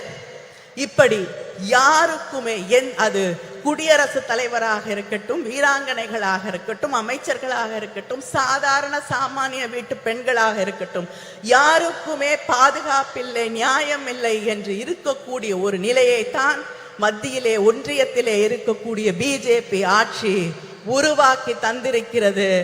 இந்த நிலை இந்த நாட்டிலே நீடிக்க வேண்டுமா? நீடித்தால் பெண்களுக்கு பாதுகாப்பு இருக்கிறதா என்பதை நீங்கள் சிந்தித்து பார்க்க வேண்டும். வேலை வாய்ப்பு, நம்முடைய ஆட்சி தமிழ்நாட்டில் இன்னைக்கு இந்தியாவிலே அதிகமாக பெண்கள் வேலைக்கு போகக்கூடிய, பெண்கள் இருக்கக்கூடிய 43% பெண்கள் வேலைக்கு போகக்கூடிய வாய்ப்பை பெற்றிருக்கக்கூடிய மாநிலமாக நாம் பெருமையாக பேசக்கூடிய நிலை இருக்கிறது. ஆனால் இந்த நாட்டிலே பிஜேபி ஆட்சியில முதல்ல 2016-17 15% பெண்கள் வேலைக்கு போகக்கூடிய வாய்ப்பு இருந்தது. ஆனால் இன்று அது 8% இந்த பிஜேபி ஆட்சியிலே அது குறைந்திருக்கிறது. கல்வி இல்லை, எதிர்காலம் இல்லை, பாதுகாப்பு இல்லை என்ற நிலையைத்தான் இவர்கள் இந்த நாட்டிலே இருக்கக்கூடிய பெண்களுக்காக உருவாக்கி தந்திருக்கிறார்கள் என்பதை நாம் புரிந்து கொள்ள வேண்டும். சரிசமமாக தேர்தல் களத்திலே வாக்களிக்க கூடியவர்களாக பெண்கள் இருக்கிறார்கள். 50% வாக்குகள் பெண்களிடமிருந்து வருகிறது. ஆனா அங்க இருக்கக்கூடிய பாலிசி டிசிஷன் எதிலும் பெண்களுடைய கருத்துக்கள் கேட்கப்படுவதில்லை. பெண்களுக்கு இடம் இல்லை, பெண்கள் ஒதுக்கப்படுகிறார்கள் என்ற அந்த நிலைதான் நீடித்துக் கொண்டிருக்கிறது. நாங்கள் யாசகம் கேட்கவில்லை, எங்கள் உரிமைகளுக்காக போராடுகிறோம் என்று இந்த நாட்டிலே இருக்கக்கூடிய பெண்கள் நிமிர்ந்து நின்று போராட வேண்டிய அந்த கட்டத்திலே நாம் நின்று கொண்டிருக்கிறோம் என்பதை மறந்துவிடக் கூடாது. Politics should be determined, defined, and decided with opinions, concerns, and aspirations of women. Without that, there should be no politics, no policy making, and no governance without listening to what we want to say.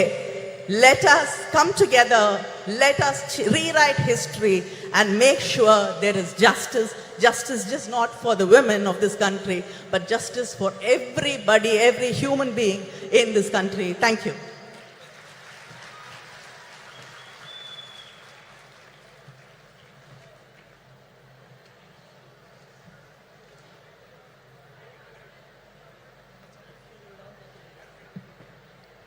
சிறப்புரைக்கு மனமார்ந்த நன்றி. இந்தியாவின் எந்த மூலையில் அநீதி இழைக்கப்பட்டாலும் அதற்கு எதிராக குரல் கொடுப்பவர், ஒடுக்கப்பட்ட மக்களின் உரிமைகள் பறிக்கப்படும் போது களத்தில் நின்று போராடுபவர், இந்திய தேசிய காங்கிரஸ் கட்சியின் பொதுச் செயலாளர் திருமிகு பிரியங்கா காந்தி வத்ரா அவர்களை சிறப்புரையாற்ற அன்புடன் அழைக்கிறோம். முதன்முறையாக தமிழ்நாட்டின் மேடையில் திருமிகு பிரியங்கா காந்தி வத்ரா அவர்கள்.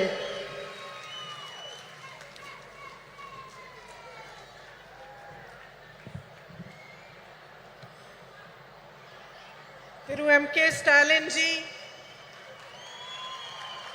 Srimati Sonia Gandhi ji, Tirumati Kanimozhi Karunanidhi ji,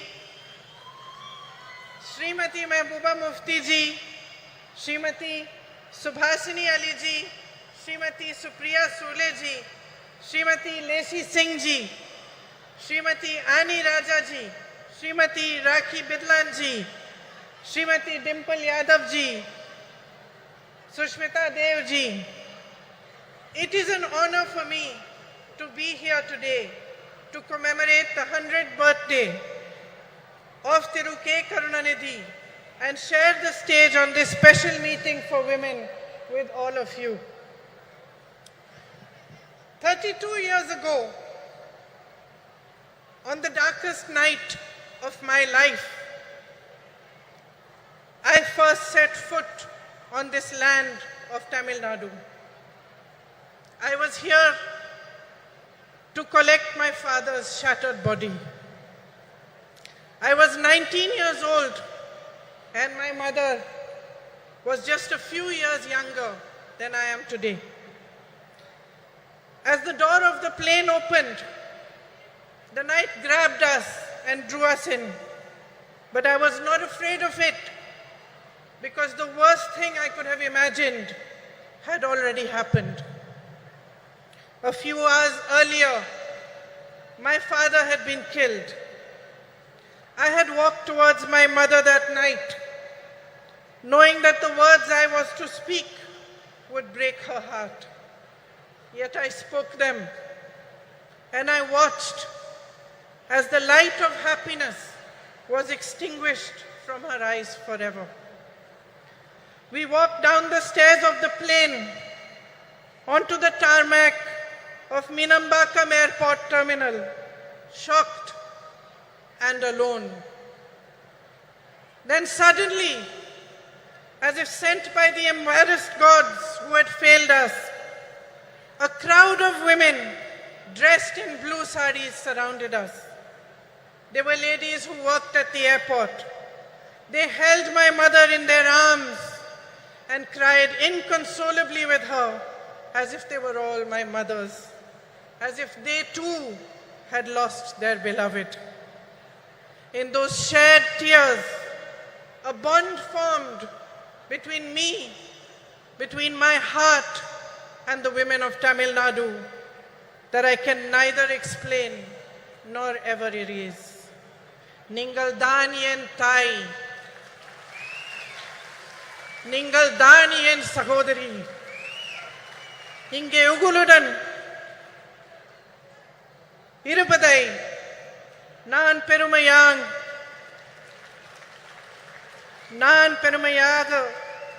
Karudugiren, Indri Nan, Namannai Varai Patri, Pesapogiren, India Natin, Pengalai Patri, Pesapogiren.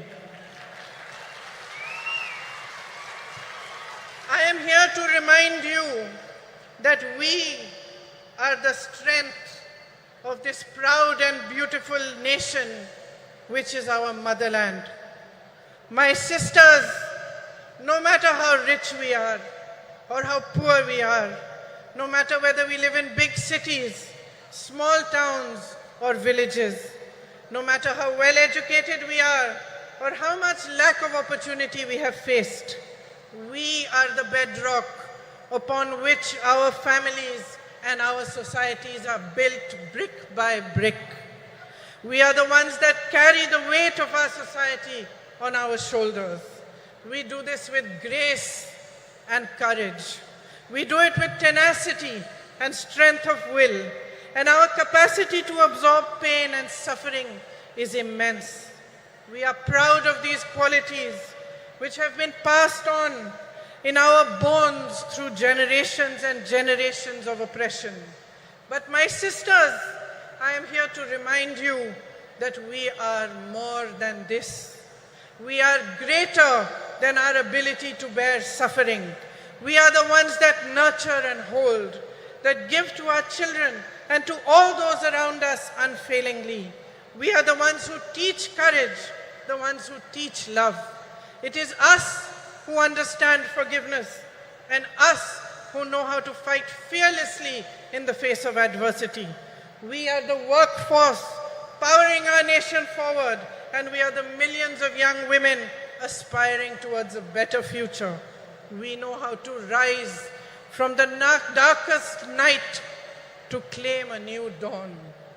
We have a light within each one of us that is capable of shining brighter than the sun, but that light has never been allowed the freedom and joy to shine in its fullness. It was almost 100 years ago that Tandai Periyar asked, "Penien, Adimai Anal," why were women enslaved?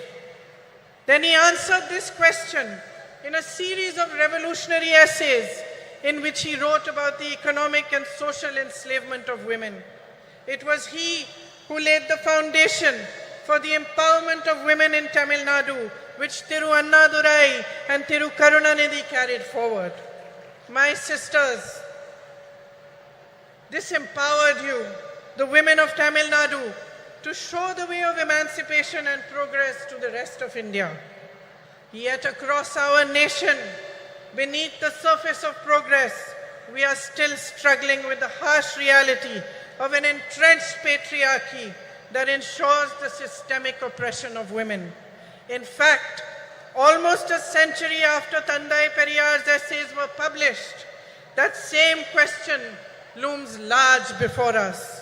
Penien, Adimayai Irekiral. Why are women still enslaved? And although I do not have the stature nor the experience and the wisdom of Tandai Periyar, my answer is this. I am a woman. We have been taught generation after generation after generation to cede our power to others. We have been taught to talk softly. We have been taught to step aside, to be ashamed of honoring our essence, to take care of everyone else before we show compassion towards ourselves. And unfortunately, my sisters, we have learned these lessons only too well. So well that we have continued to pass them down. We have learned to define ourselves through the eyes of the hierarchy that was instilled in us. And by doing so, we have allowed and enabled our own oppression. We ourselves have forgotten that the root of discrimination of any kind, whether it is based on color, creed, caste, or gender, is an inability to honor the truth that equality and personal dignity are neither a privilege nor a gift, but a natural endowment of life. Today, there is much talk about empowerment, as every political party begins to realize that women can become a formidable collective force that shapes our nation's future. But they still look towards us with greed. Greed for votes and the greed to capture our power and use it to keep us down. On your behalf today, my sisters, I demand more. I demand that we own our power. On your behalf, I demand the immediate implementation of the Women's Reservation Bill. We, the women of India, have no more time to waste. It is our right to be counted in the political process. I demand that our worth is valued and respected as a political instrument for our own empowerment. I demand that we put an end to the glorification of our tolerance for injustices which are committed against us day after day after day. I demand the rejection of any system, societal, religious or political, which thrives on our oppression and forces us to collude with it. Every woman holds the right to express and embody her own power, and she should be free to exercise it. You are the essence of humanity. Each one of you, standing exactly where you are today, have the power to change your lives, but only if you deeply understand the unbridled potential of your sisterhood. Only if you see in each other the great value of coming together, of helping and holding each other and rising in solidarity with one another. My sisters, nothing can hold back the power of women when we stand as one. We are half the population of this country, half, no less. It is for us to set the barriers of caste, religion, state, language, and society aside. It is for us to recognize ourselves first and foremost as sisters who can unify into an unstoppable momentum for change. Today, as we stand here to commemorate Karunanidhi ji, a leader who understood the power of women, let us awaken to a new dawn. Let us create our own destiny. Thank you. Jai Hind.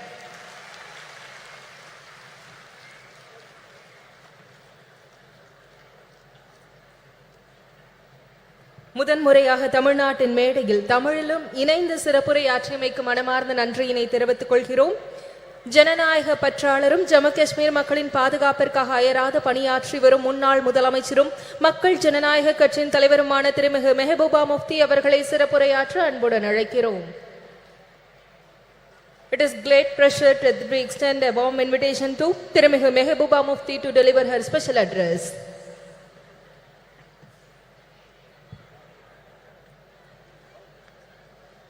Respected Sonia Gandhi ji, Dalapati mkstalin, Honorable Chief Minister of Tamil Nadu,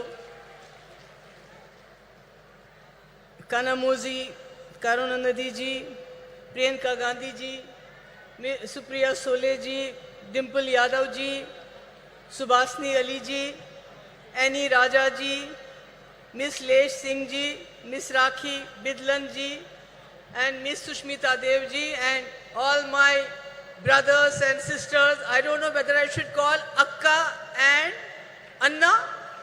Is that right? This is for the first time I am making a speech by reading a script, because since I don't know Tamil, you don't know Urdu, so I'll try to be do my best. It's an honor for me to attend the 100th birth anniversary of Karunanidhi ji and to speak on a subject that is incredibly close to my heart, not just because I am a woman, but because I have gone through all that a woman has to endure during the life since the time she is born. Most people assume that women from privileged backgrounds like me have it easy, but that's not the case. Every woman, regardless of her religion, social status, caste, creed and color, undergoes tremendous challenges, sometimes simply to survive, let alone thrive, and I am sure the galaxy of women here will vouch for that. Even though born with privileged backgrounds, we have to work very, very hard, female infanticide, child abuse, discrimination at home, discrimination at workplace, dowry, deaths, rape, violence, and other atrocities keep happening to all of us. And one cannot simply state enough the huge role Karunanidhi ji played towards the emancipation and upliftment of women. His crusade in this direction started much before he entered politics. Even as a writer, blessed with a razor-sharp intellect, his scripts were ahead of his times. They strongly advocated equal rights for females and also helped in removing social stigmas and taboos associated with women by renouncing religious patriarchy. The empowerment of women was an integral and crucial part of his idea of social justice. Some of the path-breaking reforms that he introduced were free education for girl child, encourage remarriage of women, rehabilitate widows, encourage their remarriage, induct them into police force, reservation in local governance and government jobs, and also setting up self-help groups. Such was his vision and compassion that he went a step further in his efforts to bring in social security schemes for transgenders who are looked down upon in our society. I am pleased that his son and current Chief Minister, Stalin ji and Kanimozhi are carrying forward their father's legacy. Many initiatives besides the initiatives like providing free bus, monthly financial assistance to girls studying in government schools, 1,000 rupee to housewives who are heading the family. What is really remarkable is his latest decision to certify women priests, 3 women priests. This is something remarkable. It is happening at a time when women are not allowed to enter religious places, whether they are Hindus or Muslims or whatever. This is really admirable, and I salute for this to you. And as far as I am concerned, I was Chief Minister just for 3 years, and I tried to bring in certain schemes for the girls. One was providing exclusive buses to the women, not free, but exclusive. But women had a sigh of relief, because I know, and these women know, what we have to go through when we travel by public transport. I think we all know what happens to us. So the women were relieved. Then I introduced a scooty, 50% subsidy to meritorious girls, college-going girls coming from very poor backgrounds. And today when I see the young ladies on the scooty going with their fathers sitting behind them, their brothers sitting behind them, I mean, it brings a smile, which is a very difficult thing in Jammu and Kashmir. After 2019, when everything was snatched from us, what this great country had given us, what the Indian Constitution had given us, the people of JNK have stopped smiling. Except when Rahul ji came with his brigade, this Bharat Jodo Yatra, I saw the smile on the faces of Kashmiris, from the faces of Jammu people after a long time. And then one more thing which I did during my tenure was to waive off stamp duty on the land that was purchased in the name of women. Can you imagine how many people started purchasing land in the name of their wives, their daughters, their sisters, instead of their sons? It was something, that 95% of the land was purchased in the name of women. But after I was gone, all these schemes were overturned and nothing is left today. Today when I am talking, making a speech at this point of time, there are conflicts going around the world There are wars going in many parts of the world, like Palestine, Israel, Ukraine, Russia, and not to forget what is happening in our backyard Manipur. And women are the worst sufferers when these wars take place, because not only do they suffer during these conflicts, they are left to pick up the pieces afterwards. So, when I look at our country today, I feel the women in our country are not in a good place. They are suffering because the government and the center, the economy is going down, the inflation is going up, unemployment is going up, everything is breaking the backbone of the housewife who has to make the two ends meet. She has to provide for the family, and to add to all this, the government at the center, which has failed to fulfill the promises they had made. During UPA, there was 450 rupees per cylinder. Now it is 1200 rupees. Petrol has gone 100 rupees above. Who is suffering the most? The housewife. And to add to all of this, the present government, the Modi government, is trying to divert the attention from all these problems by their sinister design of injecting hatred, venom into the society through the youngsters of the poorest of poor.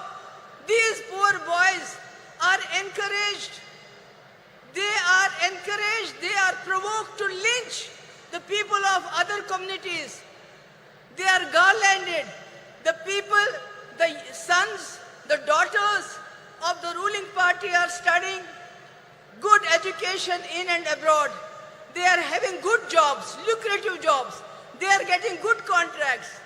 And if they don't have a job, then they go and head the sports bodies of our country. But what about the poor children? They are pushed into implementing their sinister agenda of divide between Hindus and Muslims. And this is really tearing apart our society. And again, it has a very, very drastic effect on the women folk. Because any person who commits a crime, he is a criminal. Whether he goes to jail or not, so they are criminalizing the whole society at this point of time. So, my point is that if and when, inshallah, I hope that the India alliance will come to power, and Rajiv Gandhi ji has already sown the seeds of 33% reservation in panchayats. We have a huge number of women who are ready to take their place in assemblies and parliaments, and I am hopeful once India alliance comes to power, Rajiv Gandhi's dream will come alive. It will be fulfilled, not like a joke which our Prime Minister played. He signed a check, kept it in his pocket, and told the women folk, we'll cash it sometime in 2047. So, but we are not going to do that. Inshallah, I am hopeful. And at the last, I would like to thank once again Stalin ji, Kanimozhi ji, who was personally invited us. And I'm so happy that Sonia ji is here to grace the occasion. And thank you so much for bearing with me. I know I have not been able to, make you understand every word I said, but thank you so much. Thank you ma'am. மதச்சார்பின்மைக்கும் ஜனநாயகத்திற்கும் நம்பிக்கை ஒளியாய் திகழ்பவரும் தலைவர் கலைஞர் அவர்கள் பெரிதும் மதித்த தலைவருமான காங்கிரஸ் கட்சியின் மூத்த தலைவர் அன்னை சோனியா காந்தி அவர்களை வரலாற்று சிறப்பு வாய்ந்த இந்த நிகழ்வில் மாநாட்டு பேருரையாற்ற அன்புடன் அழைக்கிறோம். அன்னை சோனியா காந்தி அவர்களின் உரையை மொழியாக்கம் செய்ய காங்கிரஸ் மூத்த தலைவரும் தமிழ்நாடு சிறுபான்மை ஆணைய தலைவர் திரு பீட்டர் அல்மோன்ஸ் அவர்களை அன்புடன் அழைக்கிறோம்.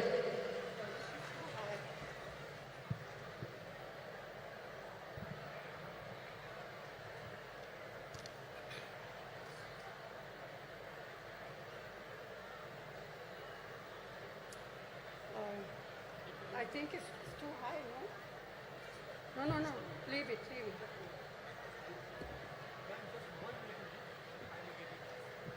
Then it will be too low. Kiru, Stalin ji, Tirumati Kanimozhi, Karunanidhi ji, all women's leader on the dais, Sahodara, Sahodarigale, Vanakkam.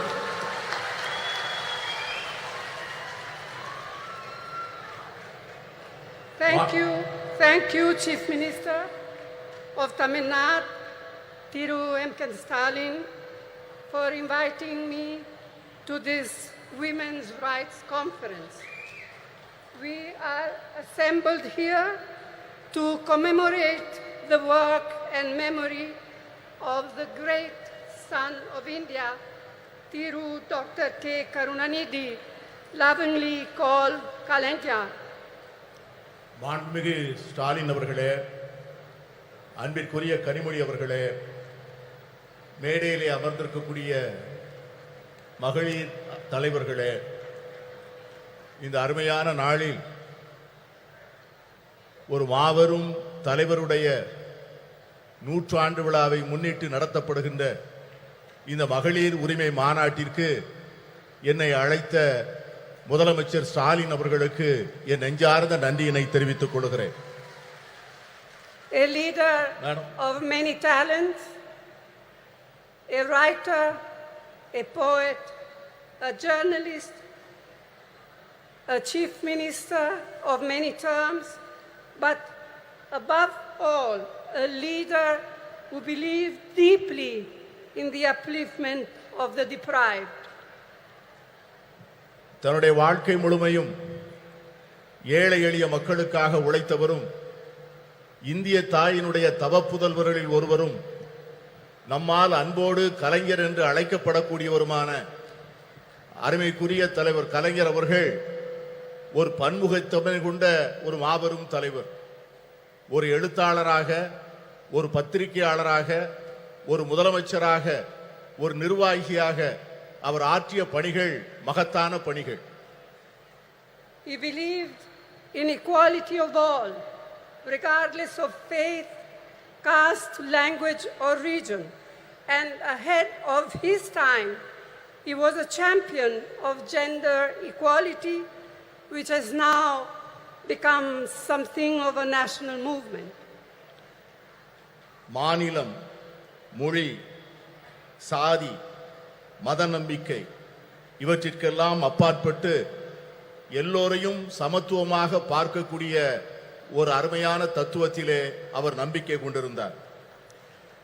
தன்னுடைய வாழ்நாளின் போது அதிகமாக பேசப்படாத பாலின சமத்துவத்தை அவர் சிந்தித்து அதற்காக போராடுகின்ற ஒரு போராளியாக தன்னை அடையாளப்படுத்திக் கொண்டார். இன்று அது ஒரு தேசிய இயக்கமாக கொண்டாடப்படுகின்ற சூழ்நிலை உருவாகி இருக்கிறது. Our women have made India proud in multiple fields and sectors, in spite of the shackles of tradition, patriarchy, and culture that stood on the way. This struggle for equality has had many ups and downs. But today, Indian women shine in many spheres. To mention just a few: science, knowledge, skills, culture, and sports, and politics. And above all, as centers of our families and leaders of people. நம்முடைய பெண்கள் இந்தியாவிலே மிக மகத்தான சாதனைகளை செய்திருக்கிறார்கள். மரபு வழி சமூகம், ஆணாதிக்க சமூகம், கலாச்சாரம் என்கிற தடைகளை எல்லாம் மீறி அவர்கள் மிக அருமையான சாதனைகளை செய்து முடித்திருக்கிறார்கள். இந்த நீண்ட நெடிய போராட்டத்தில் ஏற்றங்களும் இருந்திருக்கின்றன, இரக்கங்களும் இருந்திருக்கின்றன. ஆனால் இன்று இந்திய பெண்கள் பல்வேறு துறைகளிலே ஒளிர்கிறார்கள். சிலவற்றை சொல்ல வேண்டும் என்று சொன்னால், விஞ்ஞானத்திலே, அறிவிலே, ஆற்றலிலே, கலாச்சாரத்திலே, விளையாட்டிலே, இவை எல்லாவற்றிற்கும் மேலாக நம்முடைய குடும்பத்தினுடைய மைய பொருளாக, மக்களுடைய தலைவர்களாக அவர்கள் ஆற்றுகின்ற பணி மகத்தானது. இருந்தாலும் கூட இந்த போராட்டம் இன்னும் நீண்ட தூரம் பயணிக்க வேண்டும், இன்னும் பல்வேறு தடைகளை தாண்ட வேண்டும். Yet, we all know this struggle continues, and there are many more frontiers to cross, especially for our disadvantaged sisters. இருந்தாலும் நம்முடைய ஏழை எளிய சகோதரிகள் இன்னும் ஏராளமான தடைகளை தாண்டித்தான் இந்த சமத்துவத்தை பெறுவதற்கான சூழ்நிலை உருவாகி இருக்கிறது. The remarkable non-violent freedom struggle led by Mahatma Gandhi placed a strong emphasis on gender equality. In 1928, the draft constitution was being crafted under the chairmanship of Motilal Nehru, and the Karachi Resolution of 1931, framed by Jawaharlal Nehru. Both these documents championed women's rights, advocating for equal voting rights, political and economic rights, and fair wages. They laid the foundation for women to play an equal role in our nation's building. They embodied the promise of universal suffrage, gender equality, and the socialist equitable society.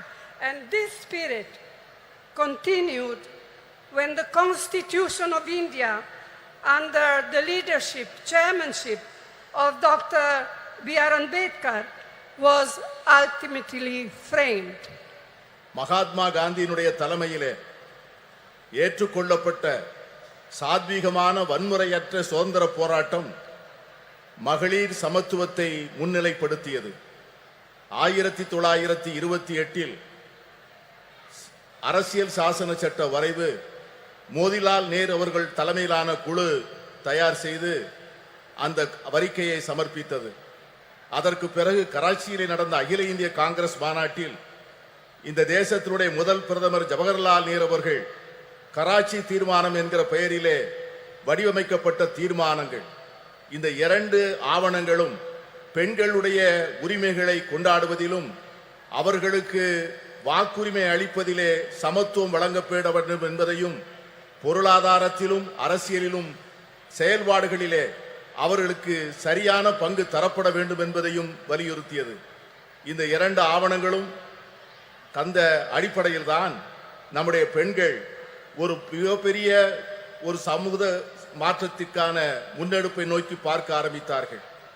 இதைத்தான் எல்லோருக்குமான வாக்குரிமை, பாலின சமத்துவம், சோசலிச அறம் சார்ந்த சமூகம், இவைகளெல்லாம் அந்த இரண்டு ஆவணங்களில் சொல்லப்பட்ட அந்த விஷயங்கள் தான் பாபா சாஹேப் டாக்டர் அம்பேத்கர் அவர்கள் இந்திய அரசியல் சாசன சட்டத்தினை வரையறுக்கின்ற போது இந்த தத்துவங்களை உள்ளாங்கி அதை மேலெடுத்து செல்லக்கூடிய சூழ்நிலை ஏற்பட்டது. Who can forget what our first Prime Minister, Jawaharlal Nehru, once said, I quote, "If you educate a man, you educate one individual. However, if you educate a woman, you educate a whole family. Women empowered means India empowered," unquote. ஒரு பெண்ணை நீ படிக்க வைத்தால், ஒரு ஆணை நீ படிக்க வைத்தால் ஒரு தனி நபரை மட்டும் படிக்க வைக்கிறாய். ஆனால் ஒரு பெண்ணுக்கு கல்வி கற்றுக் கொடுத்தால் ஒரு குடும்பத்திற்கே கல்வி கற்றுத் தரப்படுகிறது. மகளிரை அதிகாரப்படுத்தினால் இந்தியாவை அதிகாரப்படுத்துகிறோம் என்கிற ஜவஹர்லால் நேரு அவர்களுடைய வார்த்தைகளை யார் மறக்க முடியும்? And we cannot ever forget the inspiring role Indira Ma in showing how a woman can lead with strength, ability and leadership, combined with a deep sensitivity to the abolition of poverty. அன்னை இந்திரா காந்தி அவர்கள் காண்பித்த தலைமைத்துவம், அவர்கள் காண்பித்த ஆற்றல், அவர்கள் காட்டிய வழிகாட்டுதல் ஒரு பெண் எப்படி தலைமையேற்று செயல்பட முடியும் என்பதற்கான மிகப்பெரிய எடுத்துக்காட்டு.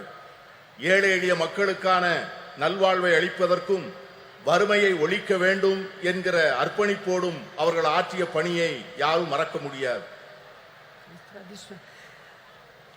Rajiv ji, as we all know, brought in the historic 33% reservation for women in Panchayati Raj and local self-governments. This spurred an entirely new phenomenon of women entering roles of leadership at the grassroots level.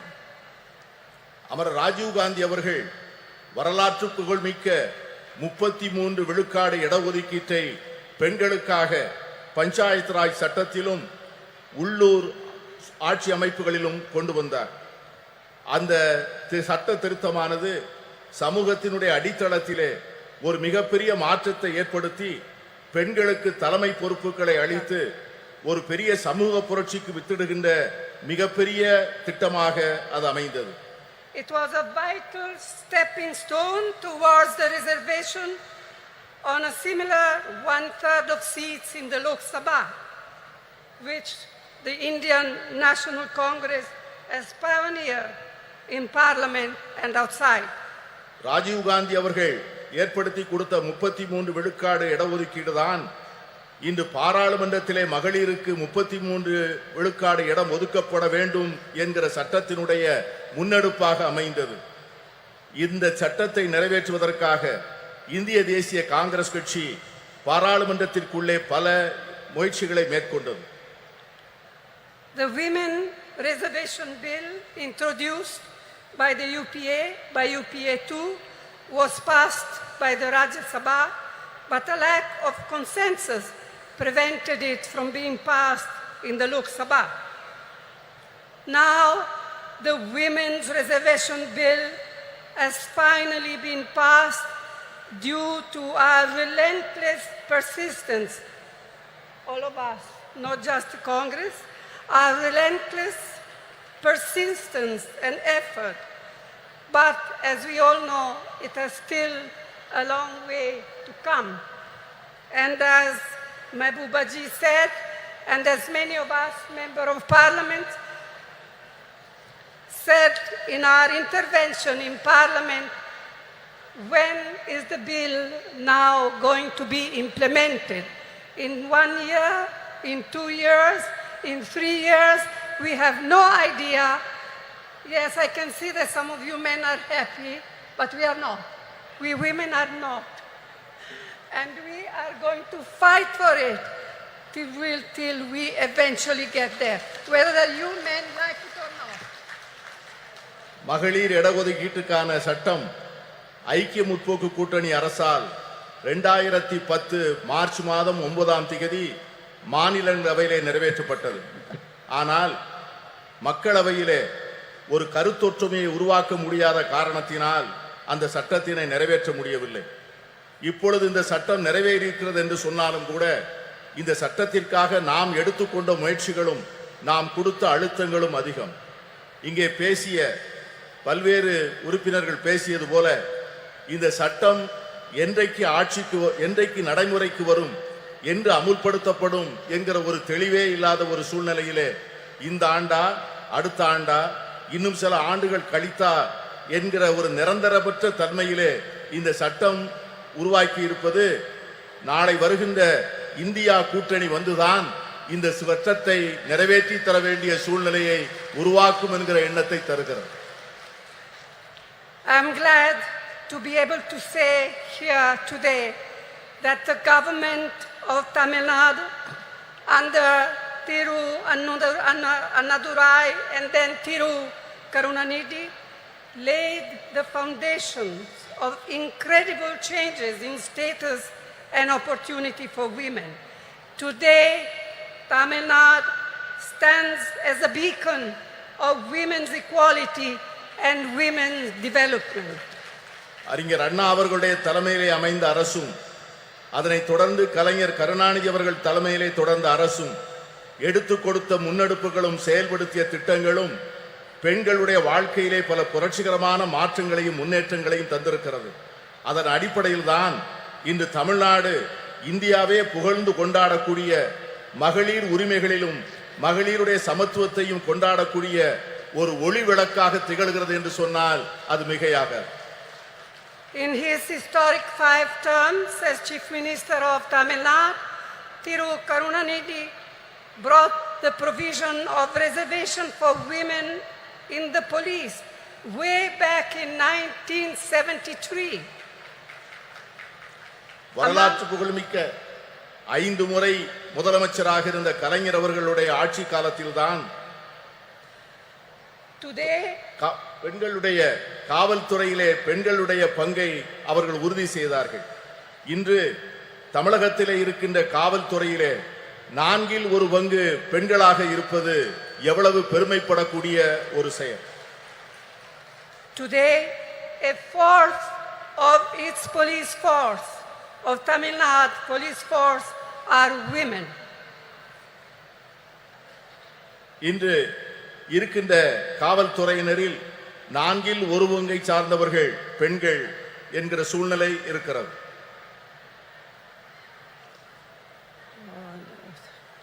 Another very important initiative brought in by Karunanidhi was the reservation for women in government positions.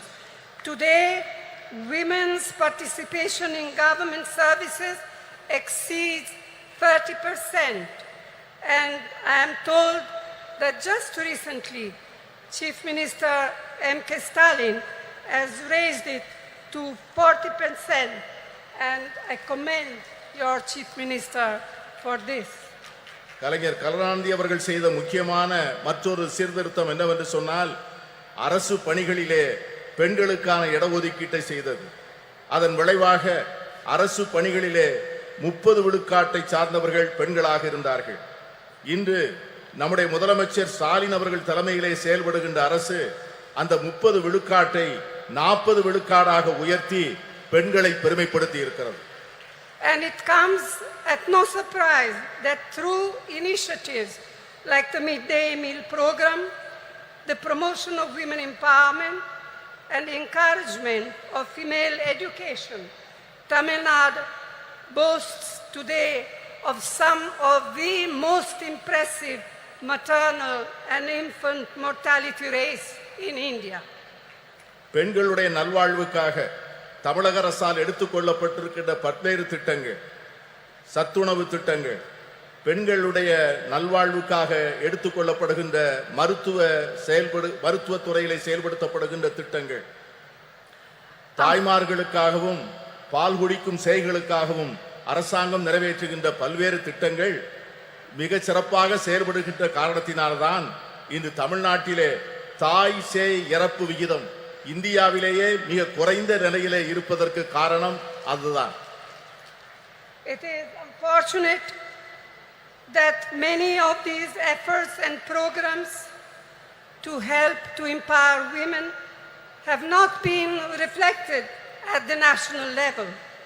In fact, instead of mitigating problems faced by women, the last 9 years have seen a sustained effort on part of the Modi government to turn our women purely into symbols, to be counted and appreciated only in their restricted traditional roles in a patriarchal framework.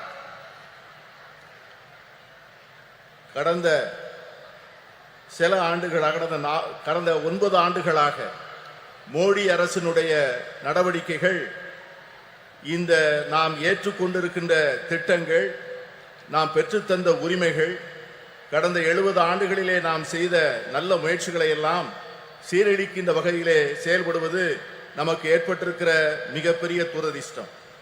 பெண்களை ஒரு அடையாள சின்னமாக மாற்றி பழமையிலும் மரபு வழியிலும் ஏற்கனவே பின்பற்றி வருகின்ற பாரம்பரிய சூழ்நிலையில் மட்டும்தான் பெண்கள் இருக்க வேண்டும் என்று எண்ணுகிறது இந்த அரசை ஒழிய அவர்களுக்காக ஒரு புதிய சுதந்திரத்தையும் உரிமைகளையும் அளிக்க அவர்கள் தயாராக இல்லை.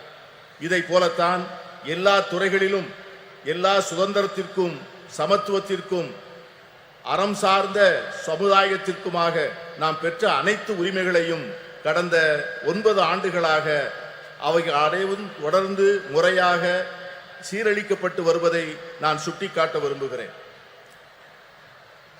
I am confident that we, the like-minded parties of the India Alliance, can and will take urgent steps needed to make women's equality a reality. நான் உறுதியாக நம்புகிறேன், நாம் ஏற்பாடு செய்திருக்கிற இந்தியா கூட்டணி என்கிற இந்த அற்புதமான ஏற்பாடு இதை போன்ற சமச்சீரற்ற தன்மைகளை எல்லாம் நீக்கி பெண்களுக்கு உண்மையாகவே அவர்களுக்கு ஒரு சமத்துவ உலகை உருவாக்கி கொடுப்பதற்கான மிக அவசரமான நடவடிக்கைகளை நிச்சயம் மேற்கொள்ளும் என்று நான் உறுதியாக நம்புகிறேன். And it is my fervent hope that we in the India Alliance will see to it that the bill will be implemented as soon as possible. We will all work together to see to it that it happens. நான் உறுதியாக சொல்லுகிறேன், India கூட்டணி என்பது நிச்சயமாக இந்த மகளிர் இடஒதுக்கீட்டுக்கான சட்டத்தை நிறைவேற்றிய தீரும். அதை நிறைவேற்றி ஒரு நல்ல சூழ்நிலையை நாம் ஏற்படுத்திய தீர்வோம். இங்கே குழுமி இருக்கின்ற நாம் அதற்கான உறுதியை எடுத்து அதை நோக்கி செயல்பட வேண்டும் என்று நான் கேட்டுக்கொள்கிறேன். This is our goal. This will be the India Alliance goal, and this is what we women must fight for. If we fight for all together, we shall be victorious. இதை இந்தியா கூட்டணியை சார்ந்த கட்சிகள் நிச்சயமாக செய்யும். நாம் அனைவரும் சேர்ந்து போராடுவோம். நாம் அனைவரும் சேர்ந்து நிச்சயமாக இதனை சாதிப்போம். We shall be victorious. Vetri namade nandri. நன்றியோடு உழைப்போம். வெற்றி நமது. We feel honored by your presence and thank you for your historical address in this historical event, madam. நூற்றாண்டு கண்ட திராவிட இயக்கத்தின் நீட்சியாய் தந்தை பெரியார், பேரறிஞர் அண்ணா, தமிழின தலைவர் முத்தமிழறிஞர் கலைஞரின் வழியில் மகளிர் உரிமைகளை பேணி பாதுகாத்து பார் போற்றும் வண்ணம் திராவிட மாடல் ஆட்சியை நடத்தி வரும் திராவிட முன்னேற்ற கழக தலைவர் மாண்புமிகு தமிழ்நாடு முதலமைச்சர் அவர்களை தலைமை உரையாற்ற அன்புடன் அழைக்கிறோம்.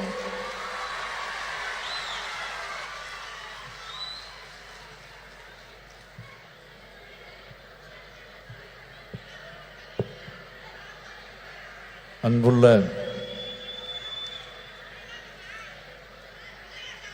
முத்தமிழறிஞர் தலைவர் கலைஞர் அவர்களின் நூற்றாண்டு விழாவை ஒட்டி கழக மகளிரணியின் சார்பில் நடைபெற்றுக் கொண்டிருக்கக்கூடிய மகளிர் உரிமை மாநாட்டில் கலந்து கொண்டு இங்கு எனக்கு முன்னால் உரையாற்றி அமர்ந்திருக்கக்கூடிய காங்கிரஸ் கட்சியினுடைய நாடாளுமன்ற குழுவுடைய தலைவர்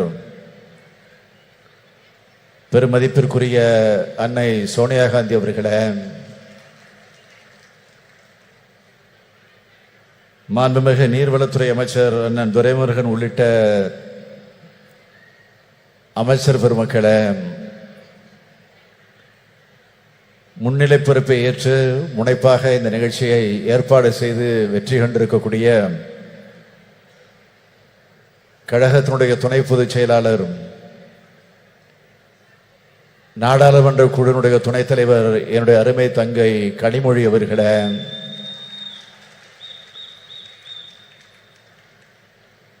சிறப்பு விருந்தினர்களாக வருகை தந்து சிறப்பித்து உரையாற்றி அமர்ந்திருக்கக்கூடிய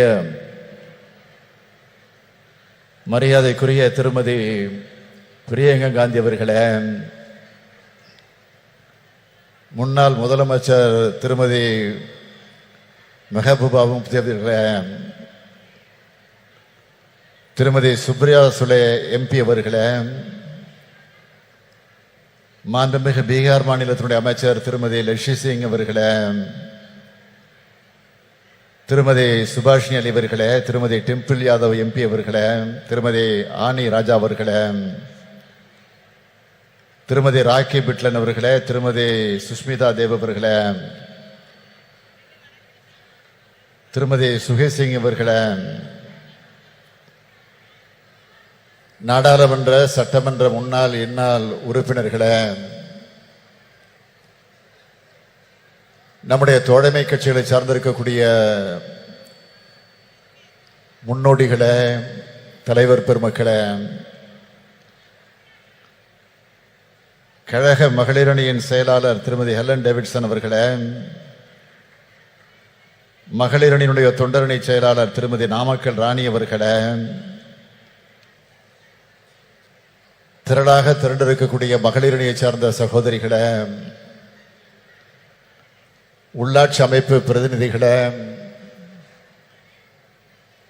அருமை பெரியோர்களே, தாய்மார்களே, இளைஞரணியின் செயலாளர் தம்பி உதயநிதி ஸ்டாலின் அவர்களே, மற்றும் பல்வேறு அணிகளை சார்ந்திருக்கக்கூடிய அமைப்பாளர்களே, துணை அமைப்பாளர்களே, பெரியோர்களே, தாய்மார்களே, தொலைக்காட்சி பத்திரிகை உலக நண்பர்களே, என் உயிரோடு கலந்திருக்கக்கூடிய தலைவர் கலைஞர் அவர்களின் உயிரினும் உயிரான அன்பு உடன்பிறப்புகளே,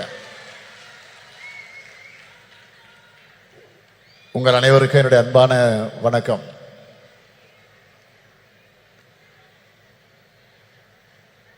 பெண்ணினத்தின் எழுச்சியின் அடையாளமாக இந்த மாநாட்டை ஒரு மாநில மாநாடு போல் ஏற்பாடு செய்து இதை எழுச்சியோடு நடத்தி கொண்டிருக்கிறார் நம்முடைய தங்கை கனிமொழி அவர்கள். அவர் கர்ஜனை மொழியாக, கனல் மொழியாக இப்போது நாடாளுமன்றத்தில் முழங்கி வருவதை பார்க்கும்போது கழக தலைவராக மட்டுமல்ல, அண்ணனாகவும் இருந்து நான் மிகுந்த பெருமைப்படுகிறேன். இந்த மகளிர் உரிமை மாநாட்டை தடையின்றி ஓடக்கூடிய மாராத்தான் ஓட்டம் போல நம்முடைய மாசு அவர்கள் இதை துணை நின்று ஏற்பாடு செய்திருக்கிறார். அவர் மட்டுமல்ல, நம்முடைய அமைச்சர் செயல் வீரர் தாமு அன்பரசன் அவர்களும் துணை நின்று தன்னுடைய கடமையை நிறைவேற்றி தந்திருக்கிறார். அதற்காக நான் முதலில் அவர்களை எல்லாம் வாழ்த்துகிறேன். மகளிரணியின் செயலாளர் எலன் டேவிட்சன், மகளிர் தொண்டரணியின் செயலாளர் நாமக்கல் ராணி உள்ளிட்ட மகளிரணி நிர்வாகிகள் அனைவருக்கும் என்னுடைய வாழ்த்துக்களை தெரிவித்துக் கொள்கிறேன். காஷ்மீர் முதல் கன்னியாகுமரி வரை இருக்கக்கூடிய பெரும்பாலான மாநிலத்தை சார்ந்திருக்கக்கூடிய பெண் தலைவர்களை அழைத்து வந்து ஏற்றத்தோடு ஏற்பாடு செய்திருக்கக்கூடிய இந்த மாநாடு இது தமிழ்நாட்டினுடைய பெண்கள் மாநாடாக மட்டுமல்ல, இந்தியாவினுடைய பெண்கள் மாநாடாகவும் நடைபெற்றிருக்கிறது என்பதை நான் பெருமையோடு பதிவு செய்து கொள்ள விரும்புகிறேன். இதுவரை சென்னை சங்கமம் நடத்தி காட்டிய தங்கை கனிமொழி அவர்கள் இப்பொழுது இந்திய சங்கமத்தை நடத்தி காட்டியிருக்கிறார். இதுதான் வித்தியாசம். இதற்கெல்லாம் மகுடம் வைத்தாற்போல் அன்னை சோனியா காந்தி அவர்கள் இந்த நிகழ்ச்சிக்கு வருகை தந்திருக்கிறார்கள். நேருவின் மகளே வருக, நிலையான ஆட்சி தருக. 1980ஆம் ஆண்டு தலைவர் கலைஞர் அவர்கள் அம்மையார் இந்திரா காந்தி அவர்களை அழைத்து வந்து அந்த வாசகத்தை சுட்டி காட்டி பெருமைப்படுத்தினார். 2024ஆம் ஆண்டில் இந்திராவின் மருமகளே வருக, இந்தியாவின் திருமகளே வெல்க என்று வரவேற்றார்கள். தலைவர் கலைஞர் அவர்கள் சொன்னதைப் போலவே 40லும் வென்றோம். அகில இந்திய அளவில் காங்கிரஸ் கூட்டணி மகத்தான வெற்றியை பெற்றது. அப்போது தனக்காக காத்திருந்த பிரதமர் பதவியை மறுத்து இந்திய அரசியல்வானில் ஒரு கம்பீர பெண்மணி என நின்றவர் அன்னை சோனியா காந்தி அவர்கள்.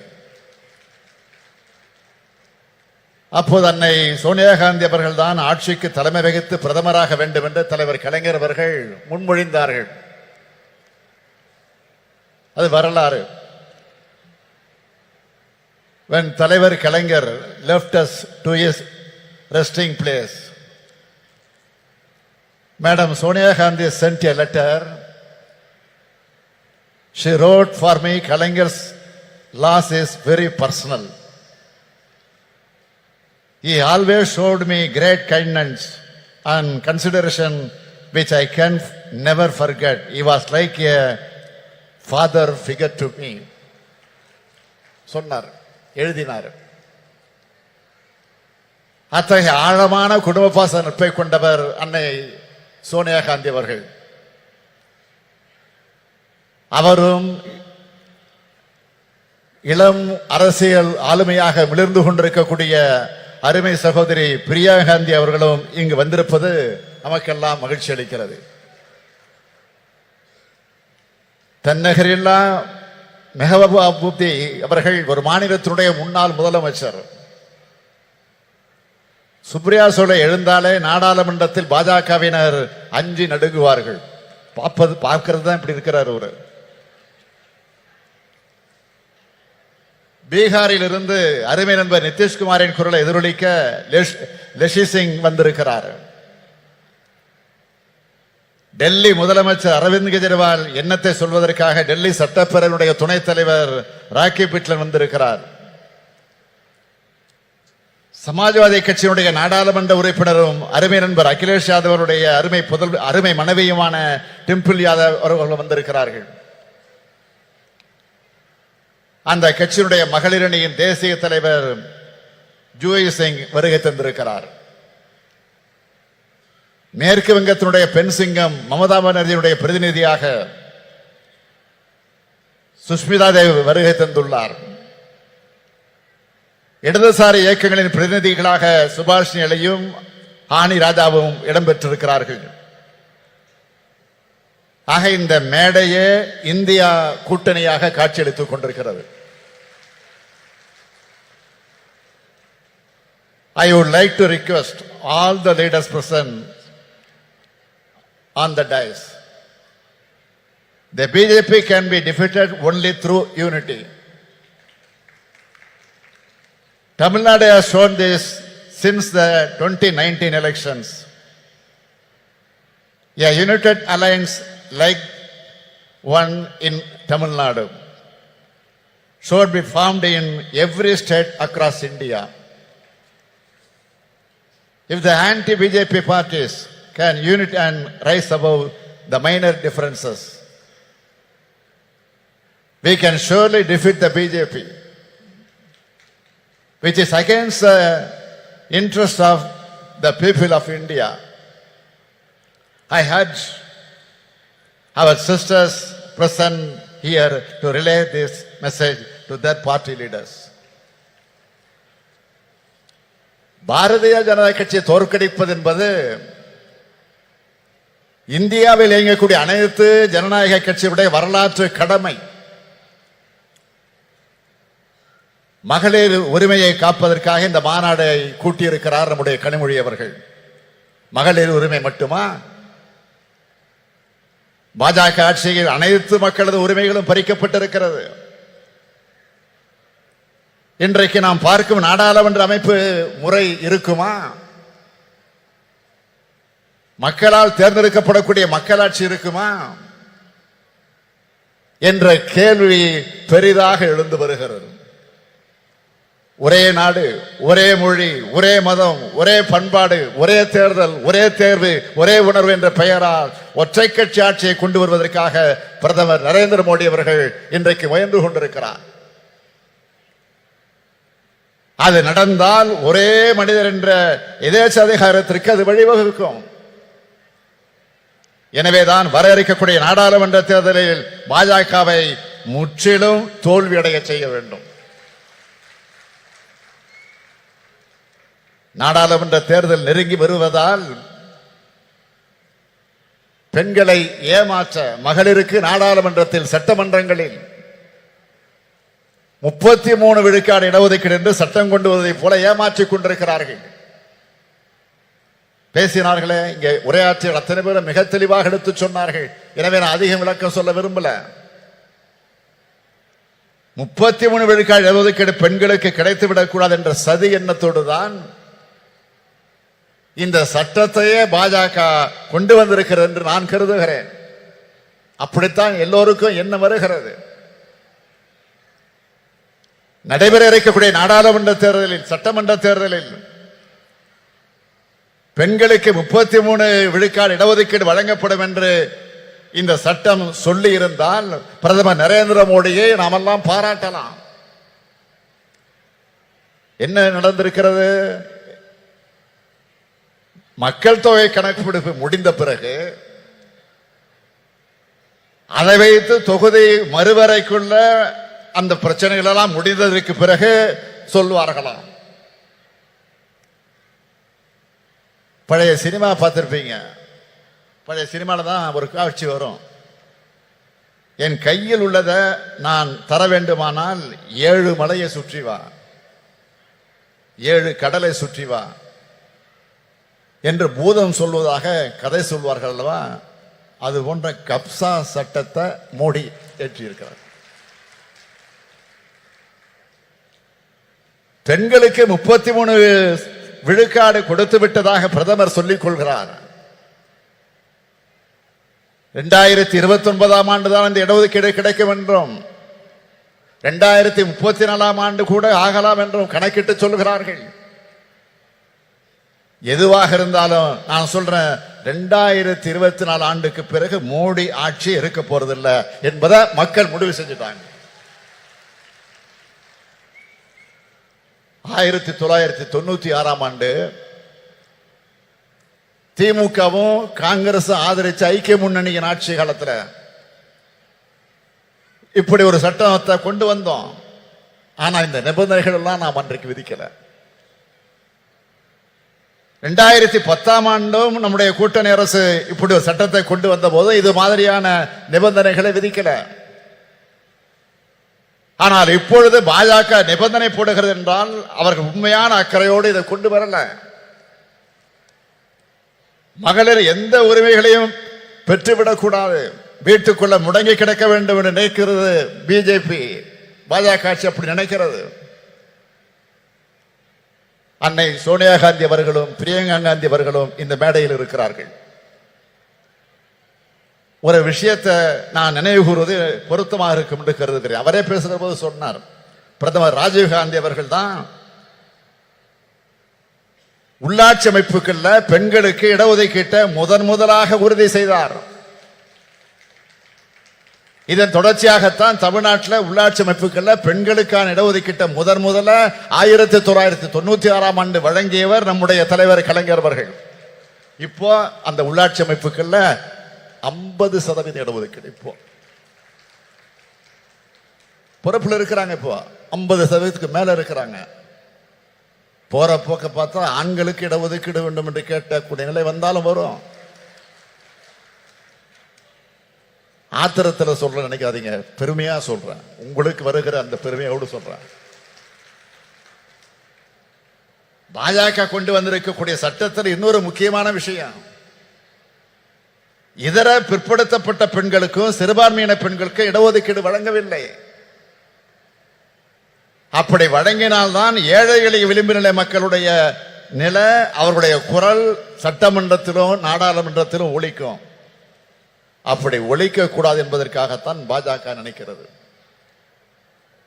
இதை பாஜகவினுடைய அரசியல் தந்திரமாக மட்டுமல்ல, அரசியல் சதியாகவும் பார்க்க வேண்டியிருக்கிறது. இதனை சுட்டிக்காட்டி நாம் பேசினால் பிரதமராக இருக்கக்கூடிய மோடி என்ன பதில் சொல்லுகிறார்? அள்ளி விடுறார். அதாவது பெண்களை சாதி ரீதியாக பிளவுபடுத்த பார்க்கிறோமா? சாதி ரீதியாக மத ரீதியாக மக்களை பிளவுபடுத்துவது யார் என அனைவருக்கும் தெரியும். இடஒதுக்கீடு நாம் கேட்கிறோம் என்றால் சாதி ரீதியாக பிரிப்பதற்காக கேட்கிறோம் என்பதல்ல. அனைத்து மகளிரும் எல்லாவித உரிமைகளையும் பெற்றவர்களாக உயர வேண்டும் என்பதற்காகத்தான். இதை விட்டு கொடுத்துட்டா அடுத்தடுத்து சமூக நீதியை காவி விடுவாங்க. எந்த சூழலிலும் இந்த சமூக நீதியை நாம் விட்டுக் கொடுக்க கூடாது. இதுதான் நமக்கு இருக்க வேண்டிய உறுதி. ராகுல் காந்தி அவர்கள் சமூக நீதியை குரலைத்தான் தொடர்ந்து இப்ப எதிரொலிச்சிட்டு இருக்கிறாரு. இந்தியா கூட்டணி என்பது வெறும் தேர்தல் கூட்டணியாக மட்டுமல்ல, கொள்கை கூட்டணி. அதை மறந்துடாதீங்க. சமூக நீதி, மதச்சார்பின்மை, மாநில சுயாட்சி, கூட்டாட்சி கருத்தியல், அனைவருக்குமான அரசியல் பங்கீடு என்ற கோட்பாடுகளை கொண்டதாக இந்த கூட்டணி அமைந்திருக்கு. இந்தியா கூட்டணியை வெற்றி பெற வைப்பதன் மூலமாக மகளிர் உரிமை மட்டுமல்ல, அனைத்து உரிமைகளும் அனைவருக்கும் கிடைக்கக்கூடிய இந்தியாவாக நாம் உருவாக்க வேண்டும். சொத்துல சம உரிமை, வேலை வாய்ப்பிலே பெண்களுக்கு 30% இடஒதுக்கீடு, ஆரம்ப பள்ளிக்கூடங்களில் கட்டாயமாக பெண்களைத்தான் ஆசிரியராக நியமிக்க வேண்டும் என்ற சட்டம், கர்ப்பிணி பெண்களுக்கு உதவித்தொகை, விதவைகளுக்கு மறுவாழ்வு திட்டம், ஒரு ஏழை எளிய குடும்பத்தில் பிறந்திருக்கக்கூடிய ஒரு பெண்ணுக்கு திருமணம்னா அந்த பெண்ணுக்கு உதவி செய்யக்கூடிய ஒரு அற்புதமான திட்டம். இப்போ மகளிர் உரிமை தொகை போன மாசம் 15 செப்டம்பர் 14 நைட்டே போய் சேர்ந்துருச்சு. இந்த மாசம் 15 வரப்போகுது, 14 நைட்டே வந்து சேரப்போகுது. ஆக மாதம் 1000 ரூபாய் உதவித்தொகை இல்ல, பெண்களை உங்களுக்கு இருக்கக்கூடிய உரிமை தொகை, அதை மறந்துடாதீங்க. பேருந்துகள்ல விடியல் பயணம், பெண் அர்ச்சகர்கள் ஓதுவார்கள் நியமனம், இப்படி தமிழ்நாட்டு பெண்களுக்கு பல்வேறு திட்டங்களை நாம் செயல்படுத்தி காட்டுகிறோம்னா இதுதான் திராவிட மாடல் ஆட்சியுடைய கொள்கைகள். இந்தியா முழுமைக்கும் பரவும் மகளிர் உரிமை பெற்ற நாளாக நிச்சயம் அமையும். அதற்கான அடித்தளத்தை உருவாக்கக்கூடிய இந்த மாநாட்டை நடத்தி காட்டியிருக்கக்கூடிய என்னுடைய அருமை தங்கை கனிமொழிக்கும் அவருக்கு துணை நின்ற மகளிரணிக்கும் என்னுடைய வாழ்த்துக்கள், பாராட்டுக்கள். வாழ்க வாழ்க இந்தியா, வாழ்க இந்தியா கூட்டணி வெல்க. நன்றி, விடைபெறுகிறேன். வணக்கம். வரலாற்று மாநாடான மகளிர் உரிமை மாநாட்டில் தலைமையுரையாற்றிமைக்கு மாண்புமிகு தமிழ்நாடு முதலமைச்சர் அவர்களுக்கு மனமார்ந்த நன்றியினை தெரிவித்துக் கொள்கிறோம். திராவிட முன்னேற்ற கழக மகளிர் தொண்டர் அணி செயலாளர் திருமிகு நாமக்கல் ராணி அவர்களை நன்றியுரையாற்ற அன்புடன் அழைக்கிறோம். தமிழினத்தின் ஒப்பற்ற தலைவர் கலைஞர் அவர்களின் 100ஆண்டு விழாவை முன்னிட்டு மகளிரணி நடத்தும் மகளிர் உரிமை மாநாட்டிற்கு வரவேற்புரையாற்றிய மகளிரணி செயலாளர் ஹெலன் டேவிட்டன் அவர்களுக்கும் அண்ணா பிறந்த நாள் செப்டம்பர் 15ஆம் தேதியன்று கலைஞரின் உரிமை தொகை ரூபாய் 1000 மட்டும் வழங்கியது மட்டுமல்லாமல், வாருங்கள் உங்களுக்கான உரிமை மாநாடு என்று மாநாட்டிற்கு நம்மளையெல்லாம் இங்கு அழைத்து விழா பேருரையாற்றிய கழக தலைவர் தமிழக முதல்வர் தளபதியார் அவர்களுக்கும் மகளிரணியின் சார்பாக நன்றி கலந்த வணக்கத்தை தெரிவித்துக் கொண்டு, இந்திய கூட்டணி பெண் தலைவர்களை அழைத்து மிக சிறப்பான மாநாட்டை ஏற்பாடு செய்து முன்னிலை வகிக்கும் கழகத்தின் துணை பொதுச் செயலாளர் அன்பு அக்கா கனிமொழி எம்பி அவர்களுக்கும் மகளிரணியின் சார்பாக நன்றி கலந்த வணக்கத்தை தெரிவித்துக் கொண்டு, மாநாட்டு விழா பேருரையாற்றிய அகில இந்திய காங்கிரஸ் கட்சியின் மூத்த தலைவர் திருமதி சோனியா காந்தி அம்மையார் அவர்களுக்கும் நெஞ்சார்ந்த மகளிரணியின் சார்பாக நன்றி கலந்த வணக்கத்தை தெரிவித்துக் கொண்டு, இந்த கூட்டத்தில் கலந்து கொண்டுள்ள இந்திய கூட்டணி பெண் தலைவர்கள் அனைவருக்கும் மகளிரணியின் சார்பாக வணக்கத்தை மீண்டும் தெரிவித்துக் கொண்டு, கழகத்தின் பொதுச் செயலாளர், கழகத்தின் பொருளாளர், முதன்மை செயலாளர், துணை பொதுச் செயலாளர்கள், கழகத்தின் அமைச்சர் பெருமக்கள், சட்டமன்ற உறுப்பினர்கள் மற்றும் இந்த நிகழ்ச்சி சிறப்பாக ஏற்பாடு செய்த அமைச்சர் மா சுப்பிரமணியம் அவர்களுக்கும் தாமு அன்பரசு அவர்களுக்கும் மற்றும் சட்டமன்ற உறுப்பினர் அனைவருக்கும் மகளிரின் சார்பாக நன்றி கலந்த வணக்கத்தை தெரிவித்துக் கொள்கிறேன்.